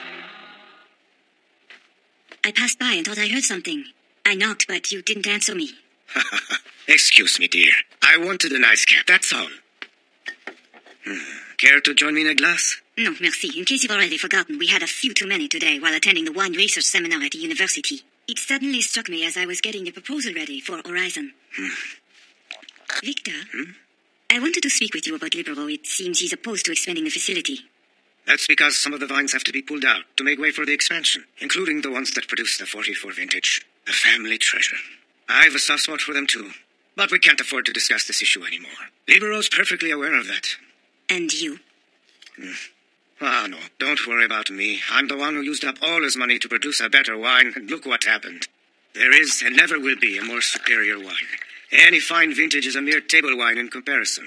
Well, do what you must do. I leave this chateau in your young, skillful hands. I can't thank you enough, Victor.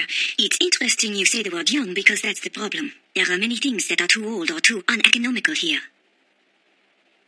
And would one of those cost-cutting measures involve Libero? Good night. Monsieur, Victor, breakfast is served, sir. Oh, this won't take too long. I'll be there as soon as I'm done, Libero. And what about Marguerite? Madame has already finished her breakfast. She's left the table and returned to her room. I see. Libero, you may not be particularly fond of anything Marguerite does. However, that doesn't mean she's in the wrong. I most certainly agree with you. Listen, the world is constantly changing. One has to change accordingly. Those who refuse to adapt don't survive.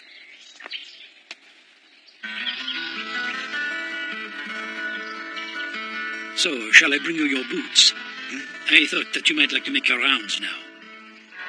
I must say, you know everything. I've known who you were since the day you were born, and even before then I knew who you'd become. Are you going ahead with clearing this land? Just take a look around. This is the land that produced the miracle wine, the Chateau La Jonchée in 1944. You're speaking of traditional winemaking, where the outcome is determined by God. That era has ended.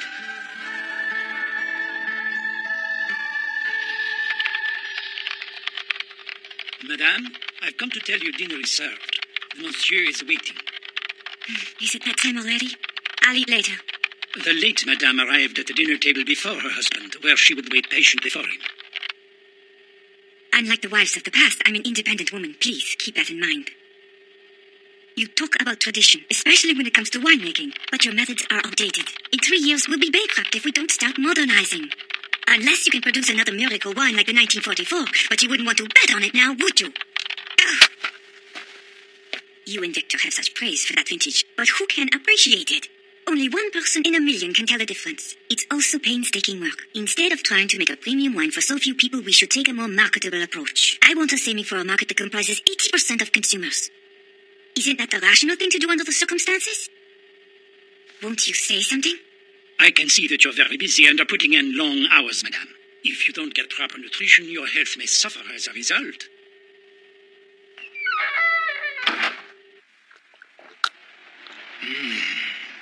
Nice. We told you there's nothing better than tasting good Burgundy in Burgundy. Yes, exactly. I know what you mean. It does feel as if the culture of this area is coursing through your entire body. Then why don't you make a trip to the vineyards and ask to sample some of the wine there? I'm sure you'll get an even better taste of it. Sure.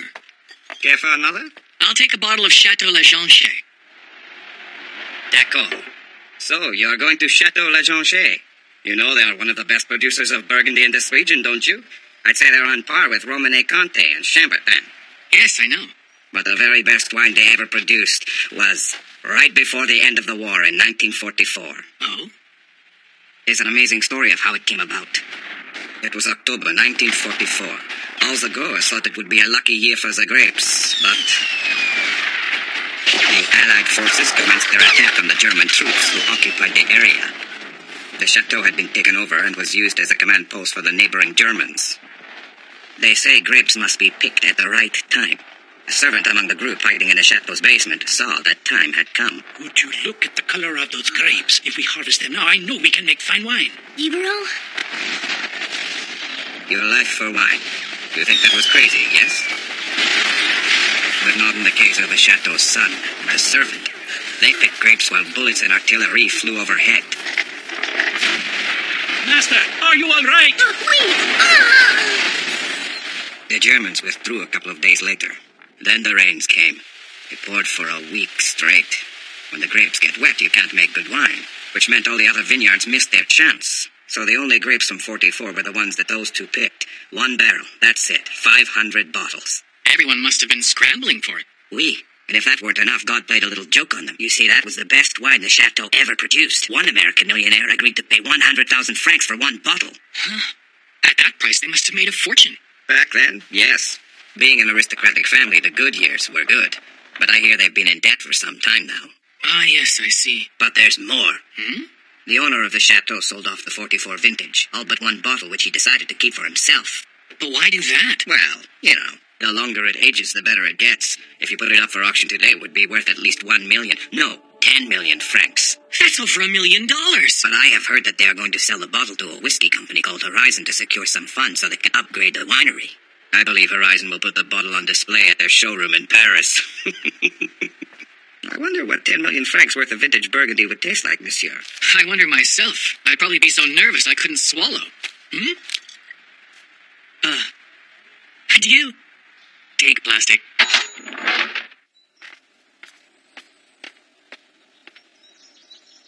Hmm?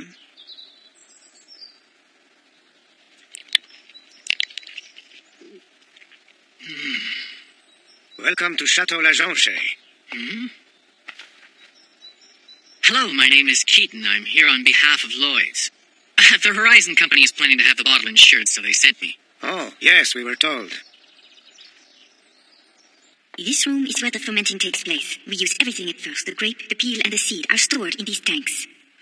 It's all done using oak barrels, the old-fashioned way. Yes, but we're switching over to stainless steel for the next vintage.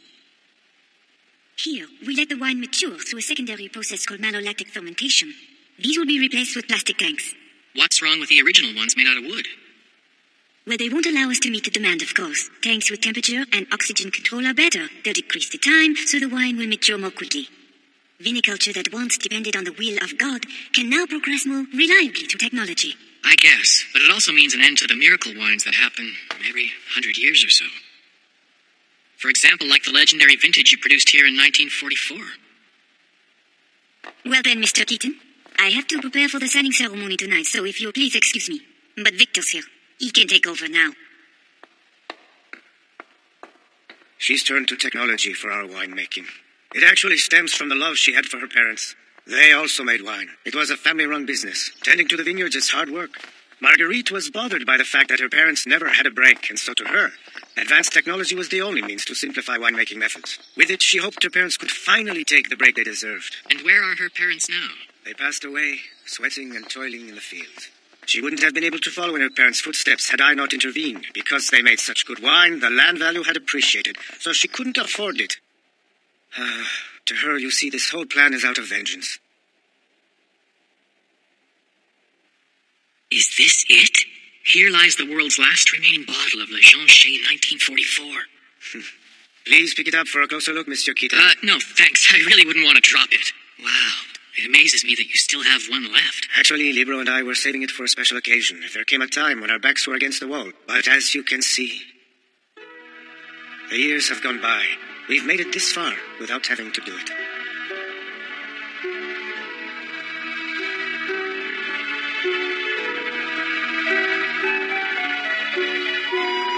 And so the existing structure will be torn down. In the underground level, we will maintain and expand the present winery. And directly above it, we will be building an hotel to take advantage of the tourist trade. We will clear the vineyard next to the chateau, but that won't affect the harvest. To ensure the quality, we will blend wines from nearby vineyards. And that is our overall business plan for your consideration. We hope it facilitates your decision to invest. Oui, that was magnificent. As for the signing ceremony and the wine bottle presentation, they will take place at the dinner party.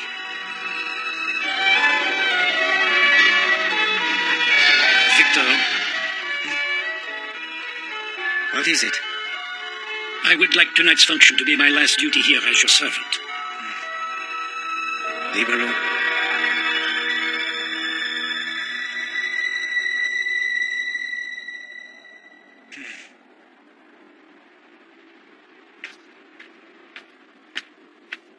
This is the same vineyard that produced the unforgettable 44 wine. I think you should hear the other reason why I felt obliged to hold on to that last bottle. That wine. Libero and I both put our lives in jeopardy during production. A short time later, the situation with the war was changing. The Germans returned, having heard about the vintage. Libero and I hid in a haystack. We had the barrel of wine with us. Come out! Don't waste your time hiding!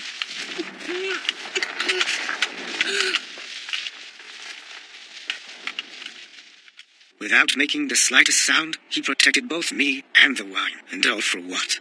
So he can just watch me as I sell everything he devoted his life to. Ladies and gentlemen, we now proudly present the rarest vintage in the world, the last bottle of Chateau La Jean-Chez 1944.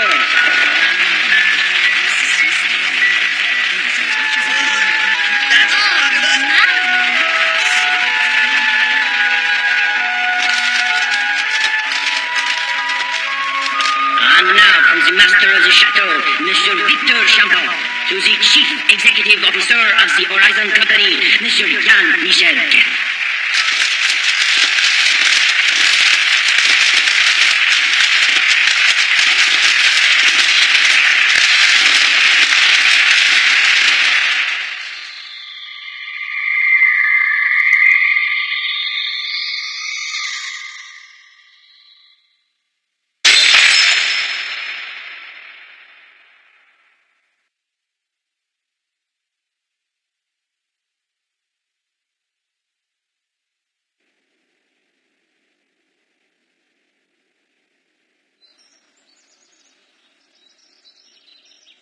Such a beautiful view. What's the expression? Champ d'Or, golden field? The name is derived from this exact moment. Oui, all this land here belonged to my parents. Up to that tree and stone fence over there. I can still see them toiling away. I'm going to make a better wine than the 1944 was what my father used to say. That's why I loathed it. The sheer perfection of that vintage inspired them to work even harder. I simply couldn't separate the wine and the death of my parents. The old-fashioned production, the grapes of 44 and Libero. Even Victor. I hated everything connected with it. Yet if anyone is to blame, it is me. I never came out to this vineyard. Not once did I make the effort since my parents' death. Now that I'm here, it looks the same. I still can't believe this place hasn't changed since my childhood. But they've looked after it. Victor and Libero, they've maintained the integrity of the vineyard. Exactly like your father would have done it, Marguerite. I couldn't do anything to help out my parents. Libero, are you leaving? Oui, but It would be nice if we could share a glass of wine. A farewell before I leave. Libero.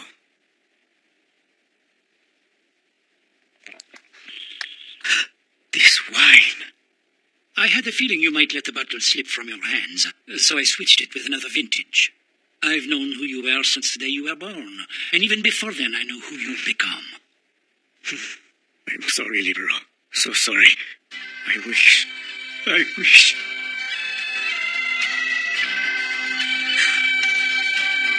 You've just had the Chateau Le Jonche, the authentic vintage from 44. Someone saved the real bottle, and he wanted you to taste it. That man was Libero. Anyone who takes down my captor automatically receives a £70,000 reward.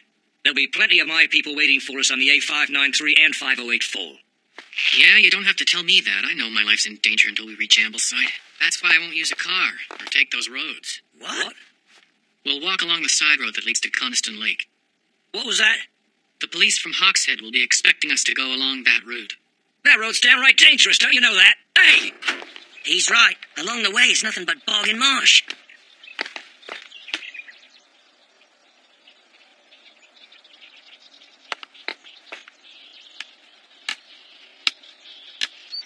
But those men are... Please step back. Go on. I think we need to calmly talk this over. There we go. That Agent Keaton is quite the intelligent fellow he is. I wonder how he managed to apprehend that nasty little bugger Kendall. I would say he's a professional. Not just any man would think of coming down this particular road. In order for Kendall's men to retrieve their hero, they'll pursue the pair. Either that or try to negotiate with Keaton in Horton. He should be able to make do, shouldn't he, as long as we keep the junction closed? It's a shame, really. If we had more people, I would have gone and helped out Keaton. Someone had to stay and ensure this road remained clear of idiots. That not good enough?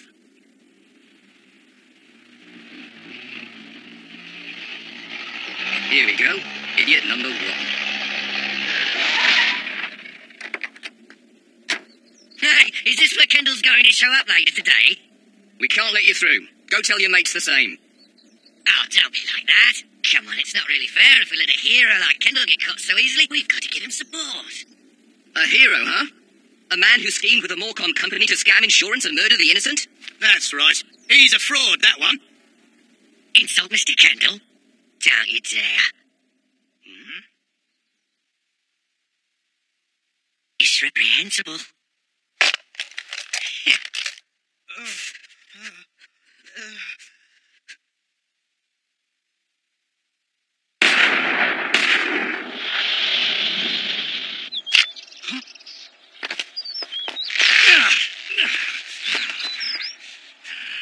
Oi, what are you doing?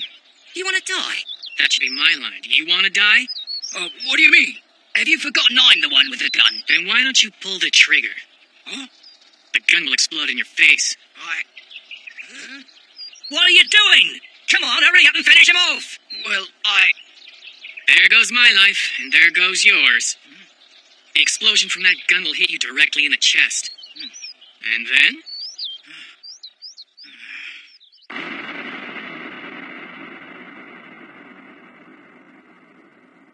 You mean that'll explode?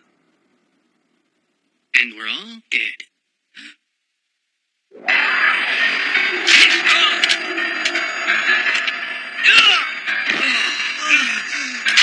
Don't move. Put your hands up and turn around.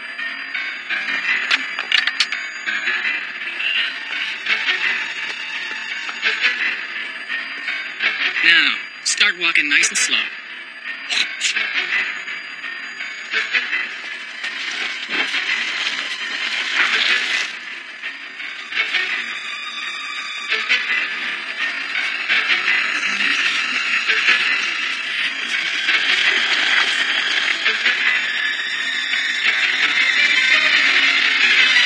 Please, if I go past this point, I won't survive, I promise you. No further, please! Don't you know this place is full of quicksand?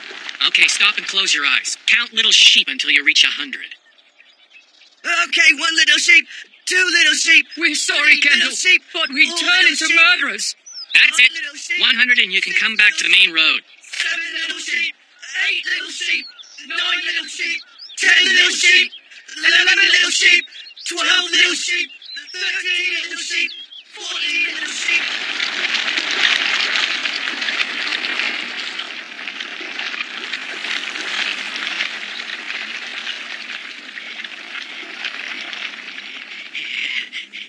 Once you step within the confines of the bog itself, there's no way out, even though it certainly looks like ordinary pastures and fields. Why don't we make a deal, eh? You get the £70,000, and I go free. Not a chance. Because of you and the Morecom group, Lloyd underwriters are in major trouble with their insurance payments. The actions taken by you so-called modern-day Robin Hoods are messing up the lives of innocent people. You know what I'm talking about. The economy of this area is dependent upon the Morecom group's coal mines and quarries. But Morecom announced a restructuring plan which led to layoffs. The workers were faced with a serious unemployment crisis and fought against the corporation through the labor union. During this time of upheaval, the union leader was killed. Rumor had it that the Morecom group had hired a hitman. Back then you belonged to the union. As a protest, you robbed the Morecom banks and shops one after the other, and you gave the cash to those who were laid off. To these people, you became an instant hero.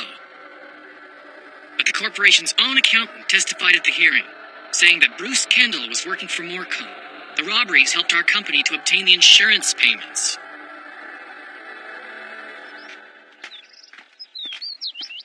Yet many of the workers still have faith in you. They were the ones who helped you get away, right?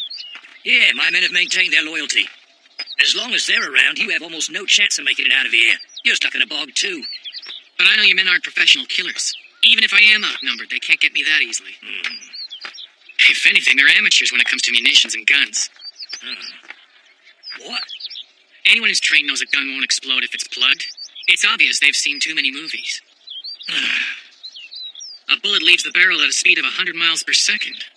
My finger would have been blown off immediately from the pressure of the gases, and the bullet would have gone right into me. Haven't you had enough? Why not let me loose? You're making me travel for 5 hours on foot, mate, when we can get there just as easily in 1 hour by car. All for the sake of your daft ideas.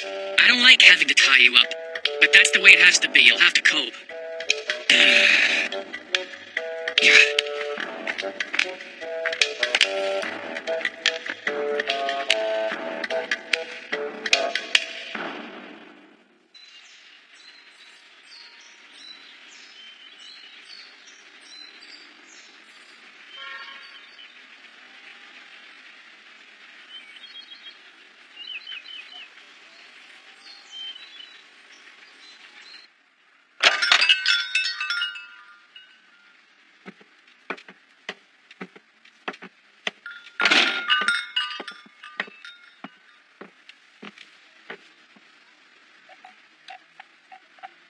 Yeah, I'll have a bitter lemon, please. And you? And I'll have a pint. If you would, please. Yeah, right.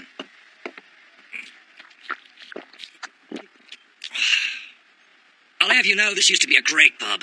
Just look at it. Morecom's restructuring turned it into what it is now.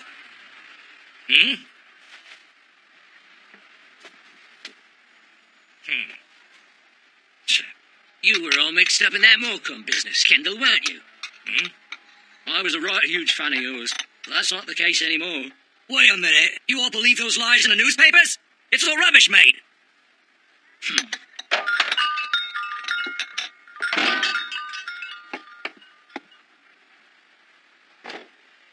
Come to think of it, the story was dodgy from the start. Only a portion was distributed. You and your merry band ought to give us the real banknotes that were made. A modern-day Robin Hood, my foot. He's nothing but a con artist. Don't worry, the truth will come to light. Right, Keaton, tell him.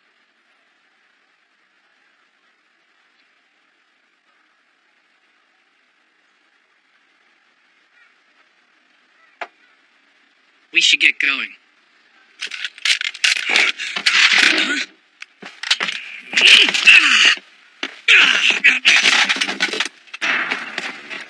Beautifully done, Jack. Kendall, go on now. Kill him. What? Go on. I don't know. That's a pretty heavy gauge for a shotgun. The shot's gonna go directly through me. It'll exit my body and hit Kendall. Don't listen. He's having you on. But if I shoot you by mistake... Are you seriously prepared to commit murder for Kendall? What the accountant said at the hearing was the truth. Your white knight, he's part of the Morcom group. No, it can't be. Jack, what are you doing?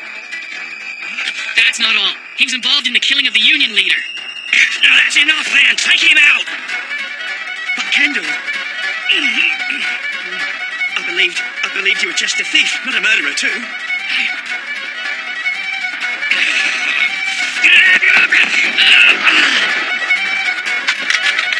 This man is very dangerous. If you won't finish him off, I will. Kendall, no.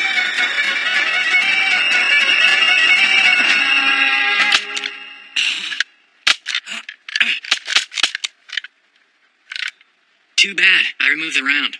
You stupid fraud!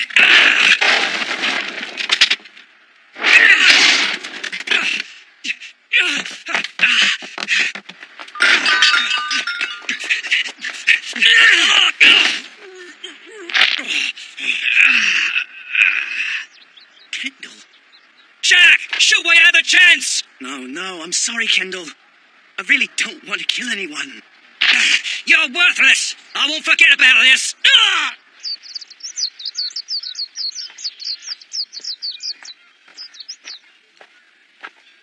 What a right coward he was.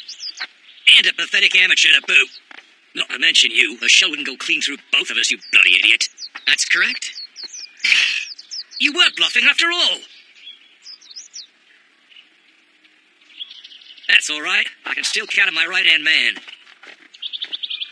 Mr. Keaton, there's no way you're going to get through this. Well, you just never know.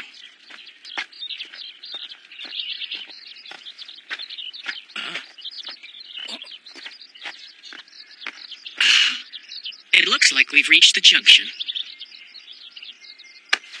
At this point, it's no use trying to make a break for it.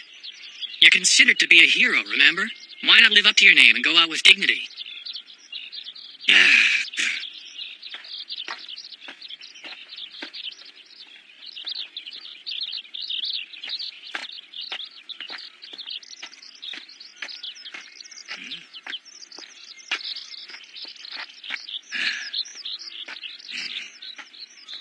A job well done, Detective. Thanks for cooperating. Well, I'll take over from here. Okay, he's all yours.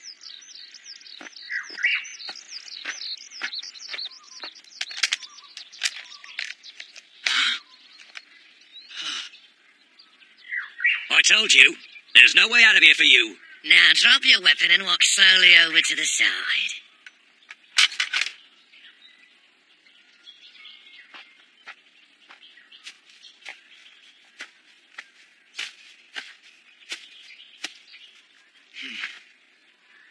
Keep on going. My apologies to you, Keaton. And to you. Come again. You heard. It's a pity, Kendall. What's this? It's finished. Your days are over. So you're now on the Morecambe payroll, are you? I'm only assuming you're around to carry on the tradition. Now I'll be known as the Phantom Thief. You bloody...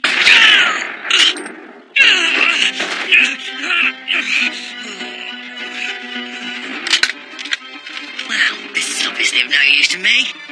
They won't find any evidence if you stick into the bog. Here you go. Sorry it's broken, but keep it as a souvenir. Okay.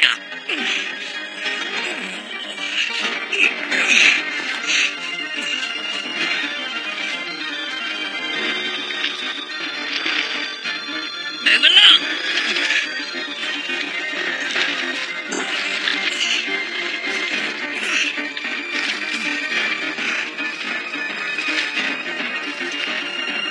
Hurry up, man! Come on, do us a favor. Hello, what's taking you so long? Now, keep moving! You keep us waiting, Kendall!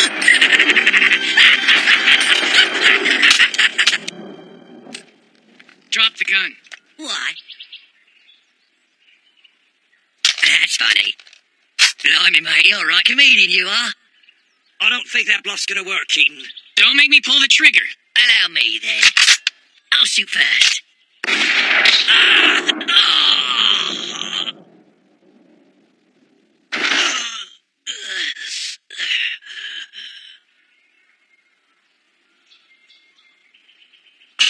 You did it. I guess you went bluffing this time.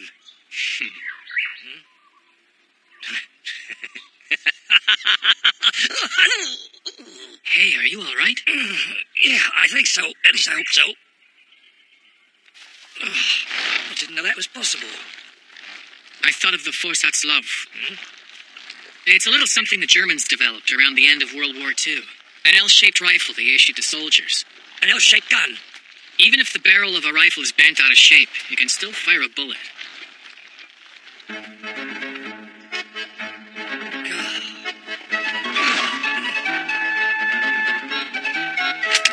On last week's incident involving the death of Professor Atkins.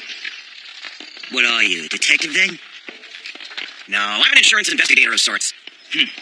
So you're an insurance bloke, eh? It was an accident, you know. Even the police who were here said as much. I have nothing further to add. Now, if you would please excuse me. Hey, you! What are you digging there for? We were told by Professor Powell that today we're supposed to excavate around the stone wall. But I have a feeling we'll find something here. You didn't hear me! Yes, sir. Yeah, I know exactly how it is with you. It's hard to get proper help these days. Isn't it the truth? They're useless, every one of them. I myself had an assistant working for me, but he ran off on me saying the job was too tough on him. And thanks to him, although I'm the boss, I've been forced to do the investigations all on my own. Huh? Professor Powell, about the afternoon schedule. Oh, all right then. I think it might be an awfully good idea if we discuss it over lunch. Oi, new guy. You can continue digging there, but only during your lunch hour. And if you find something, you report it to me. Sure. Thanks a lot. The rest of you lot, take your break. Hey, wait!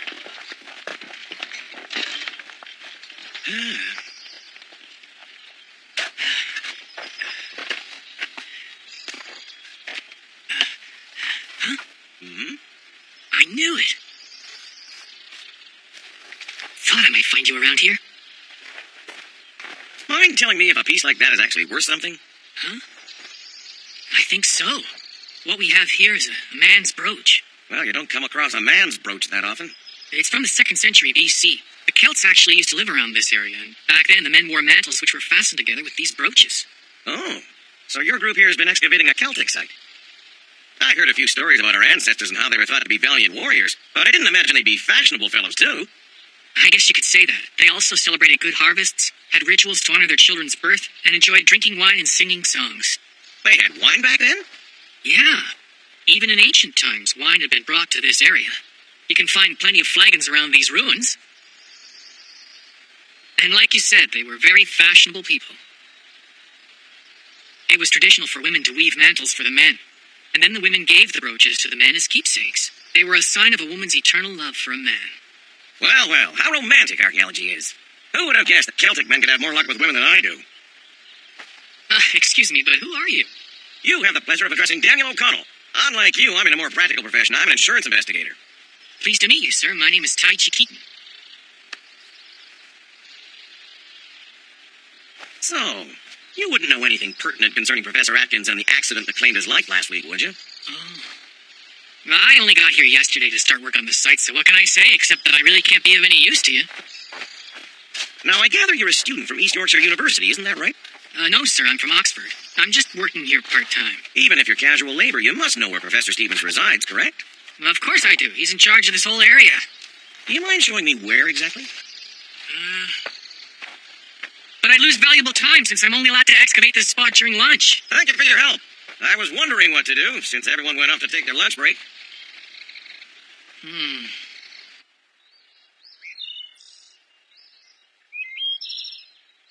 This is the clothing Atkins was wearing. I don't know how much more you need to know to finish up your report. He was one of my students and was very chummy with Professor Powell here. Why are you fussing with the past when we've been through all this before? I mean, don't you have even the slightest appreciation of how this might be affecting us?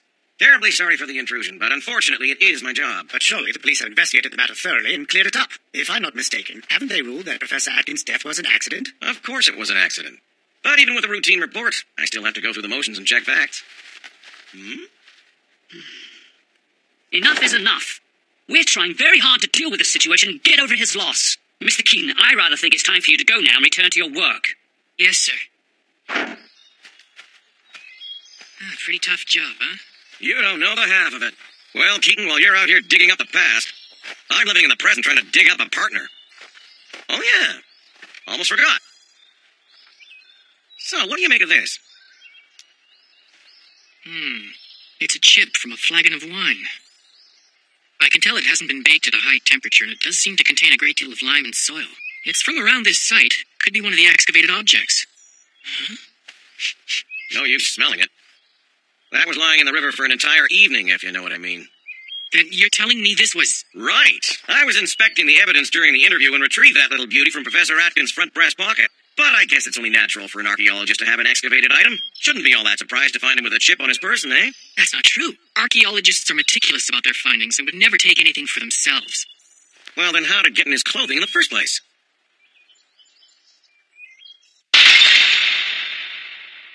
I know this sounds crazy, but what if someone attacked him? If he were struck with an object that shattered, wouldn't it be possible for a piece to fly into his pocket by accident? Oh, do you think so? Really? According to the details in the police report, Professor Atkins had a few abrasions, along with a nasty wound to the forehead.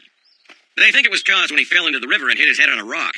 But now there's a possibility he might have received the blow to the head before being thrown into the water. That can't be. On the contrary, one romantic man and one practical man obviously came to the same conclusion. This report I'm writing up may not be so routine after all. You don't say. Now, you're absolutely sure that before the accident you overheard Professor Atkins quarreling with that Supervisor Davis? Yes. But if you wouldn't mind, please don't tell Mr. Davis that I was the one that said so. Not a problem. Coming around again? We don't have anything more to talk about. I'm sorry for disturbing you again, Professor Powell. However, I have only one more thing to ask. I'd simply like to know if you believe Professor Atkins was disliked by Davis, the excavation supervisor. I don't know. That's rather odd, because I'd heard they had been quarreling with each other. And the argument happened the day before Atkins was found. You don't suspect Davis of being involved in any misconduct, do you? I'm telling you, it was an accident. Yes, but... They were only arguing with each other because Professor Atkins was in charge of the financial side of the excavation. He and Davis disagreed over the adequacy of the workers' wages, and that's all it was. Excavating requires teamwork. I don't want pushy people like you sniffing around here where you're not wanted and messing it up.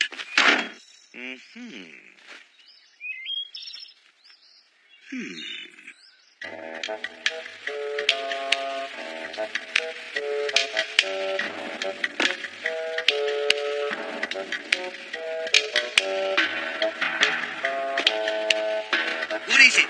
Why'd you ask me to come here? It's been determined that Professor Atkins fell into the river from this particular spot. But I'm thinking maybe he didn't slip, but perhaps was tossed in. What's this you're going on about? Are you suggesting I murdered him? You weren't content with Professor Atkins' offer concerning the workers' wages, and it made for a very heated debate, right? I get it. What you mean is that I'm a suspect in this case. Oh, no, forget it, pal. That wasn't what I was getting at. I've only come out here to write up a report, remember? Yeah, actually, what you heard is true. We did have a bit of a row that day. But afterward, we had a little wine and talked it over, and there were no ill feelings between us. And then I went down below into town and drank by myself until dawn, so I don't have anything to hide. Check it out for yourself, if you're suspicious.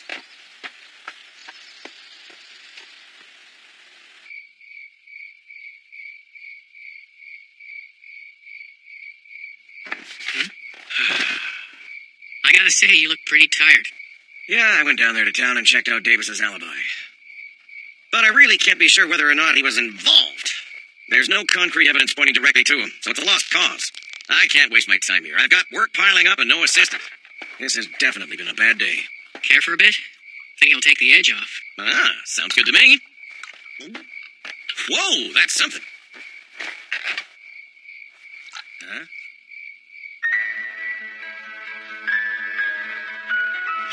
Beautiful night, stars and all. It looks much different here than in London. We're gazing up at the stars from the same place that the ancient people saw them. Just knowing that makes you feel closer to those people somehow. There you go again. Pardon my ignorance, but didn't the stars in their sky look different from the ones we're seeing now? No, the stars are billions of light years away. Their light has reached the Earth since the beginning. Think about it. 2,500 years is only a brief flash in time. So we've only been here for a brief flash in time, huh? That's amazing when you look at it on that kind of scale. And here I am investigating the death of someone that happened just a week ago. It makes me feel rather insignificant in comparison. You're such a fortunate young fellow. You can just sit back and think about what you enjoy doing best, archaeology. But even though the field is my passion, there aren't many openings for archaeologists at the university. After I finish helping the people here at this site, I'll have to go and look for another job. Oh, well, life seems to work that way, huh? Looks like my investigation has come to an end. This chip was the only thing I had to go on, but I don't think it has any significant meaning. Daniel, wait a second. Huh? I'd take one last look at that. It just occurred to me I may have detected the faint scent of wine when I sniffed it. You're having me on. You can't seriously be suggesting you smelled wine that's 2,500 years old. See, I gave it a whiff and didn't smell anything. Yes, there's still a trace of it, though you can barely make it out. You've proven beyond all doubt that you're a hopeless romantic. Hmm? No. I'm trying to tell you the wine is fresh. Hang on. Wait just a second. Let me mull this over. Come to think of it, Davis was with Atkins on the previous day. He said they'd drunk wine together. You wouldn't happen to know anything about this chip, would you? Interestingly, it was discovered inside the breast pocket of the shirt belonging to Professor Atkins. Well, it appears to have come from this area, but... Who's authorized to remove excavated objects from this site? That would include Professor Stevens and ourselves, of course. By that, I mean myself as well as the late Professor Atkins. Not to mention... Yes, who? I was about to say the Supervisor Davis. Well, is that right? Oh, wow, Professor Powell, these are exquisite samples of ancient pottery. It's your private collection? Why, yes. Let's have tea with the china from the 17th century Qing dynasty. It's quite something to sip from ancient drinking vessels. Well, that's quite nice of you. I'll go and put the kettle on then. Look at that, an ancient emery piece. This plate has a seashell. It was probably pulled up from a sunken ship along the Silk Sea route. Huh? Well, thanks for all your help, Tai Chi. I guess we can now proclaim with absolute certainty that Davis is the culprit. Not so fast, Daniel. You can smell wine on this chipped piece of earthenware. Huh? It was behind that porcelain plate. What are you getting at? Let's see the other one and compare the two. Right.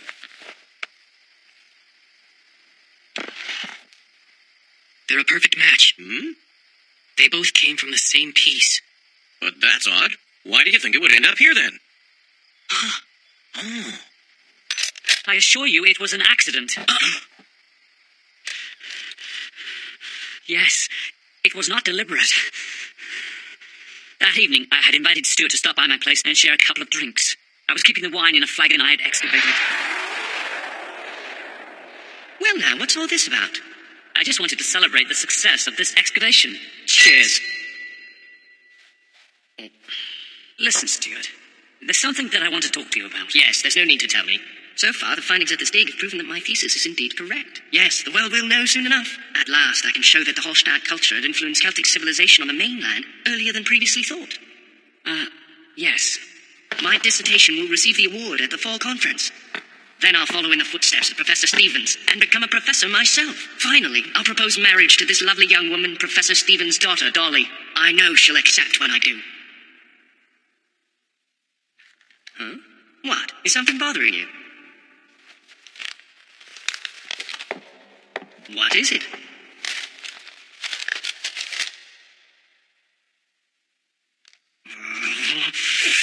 Dolly's accepting your marriage proposal? How is that possible? What's going on, man? I know how you must feel, but it's true. I invited you here so that I could break the news to you gently. How could you do this to me? While I'm busy with all of this research, you go behind my back. You must understand, Stuart. I see. You can't beat me on the academic playing field. That's why you're so anxious to get married to Dolly, so you can become Professor Stevens' successor. No, that's preposterous. I only wanted to... You can't have everything go your way. Stop. Let me go. Seriously, you've got it all wrong. Give it a rest. This is what happens to those who betray a lifelong friendship.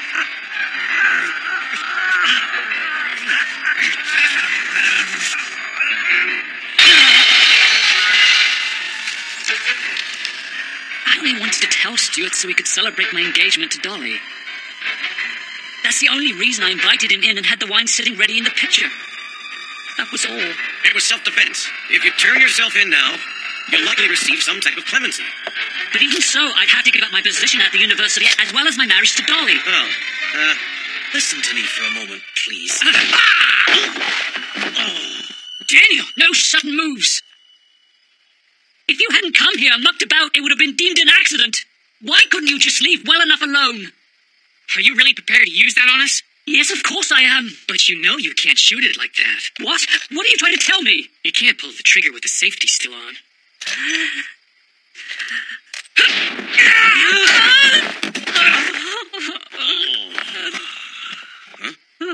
An accident.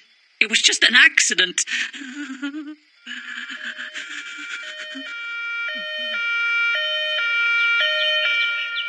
You mean you served some time in the army? Yeah, I guess you could say that. Who on earth are you anyway? Well, for starters, I'm someone who's unemployed. Yeah, I guess they're gonna have to postpone the excavation. What'll you do now, Keaton? For starters, go look for a new job. Right.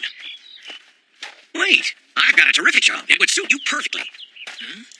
In archaeology, you dig things up, and from there you make use of your imagination. You know how to figure out what the ancient people did and how they behaved, right? I guess. This job I'm talking about requires imagination of that sort. Yeah, that's the job you should be doing. Oh, it'll be fine. The job isn't all that difficult, you know. Besides, you can do it between your archaeological studies. I know you'll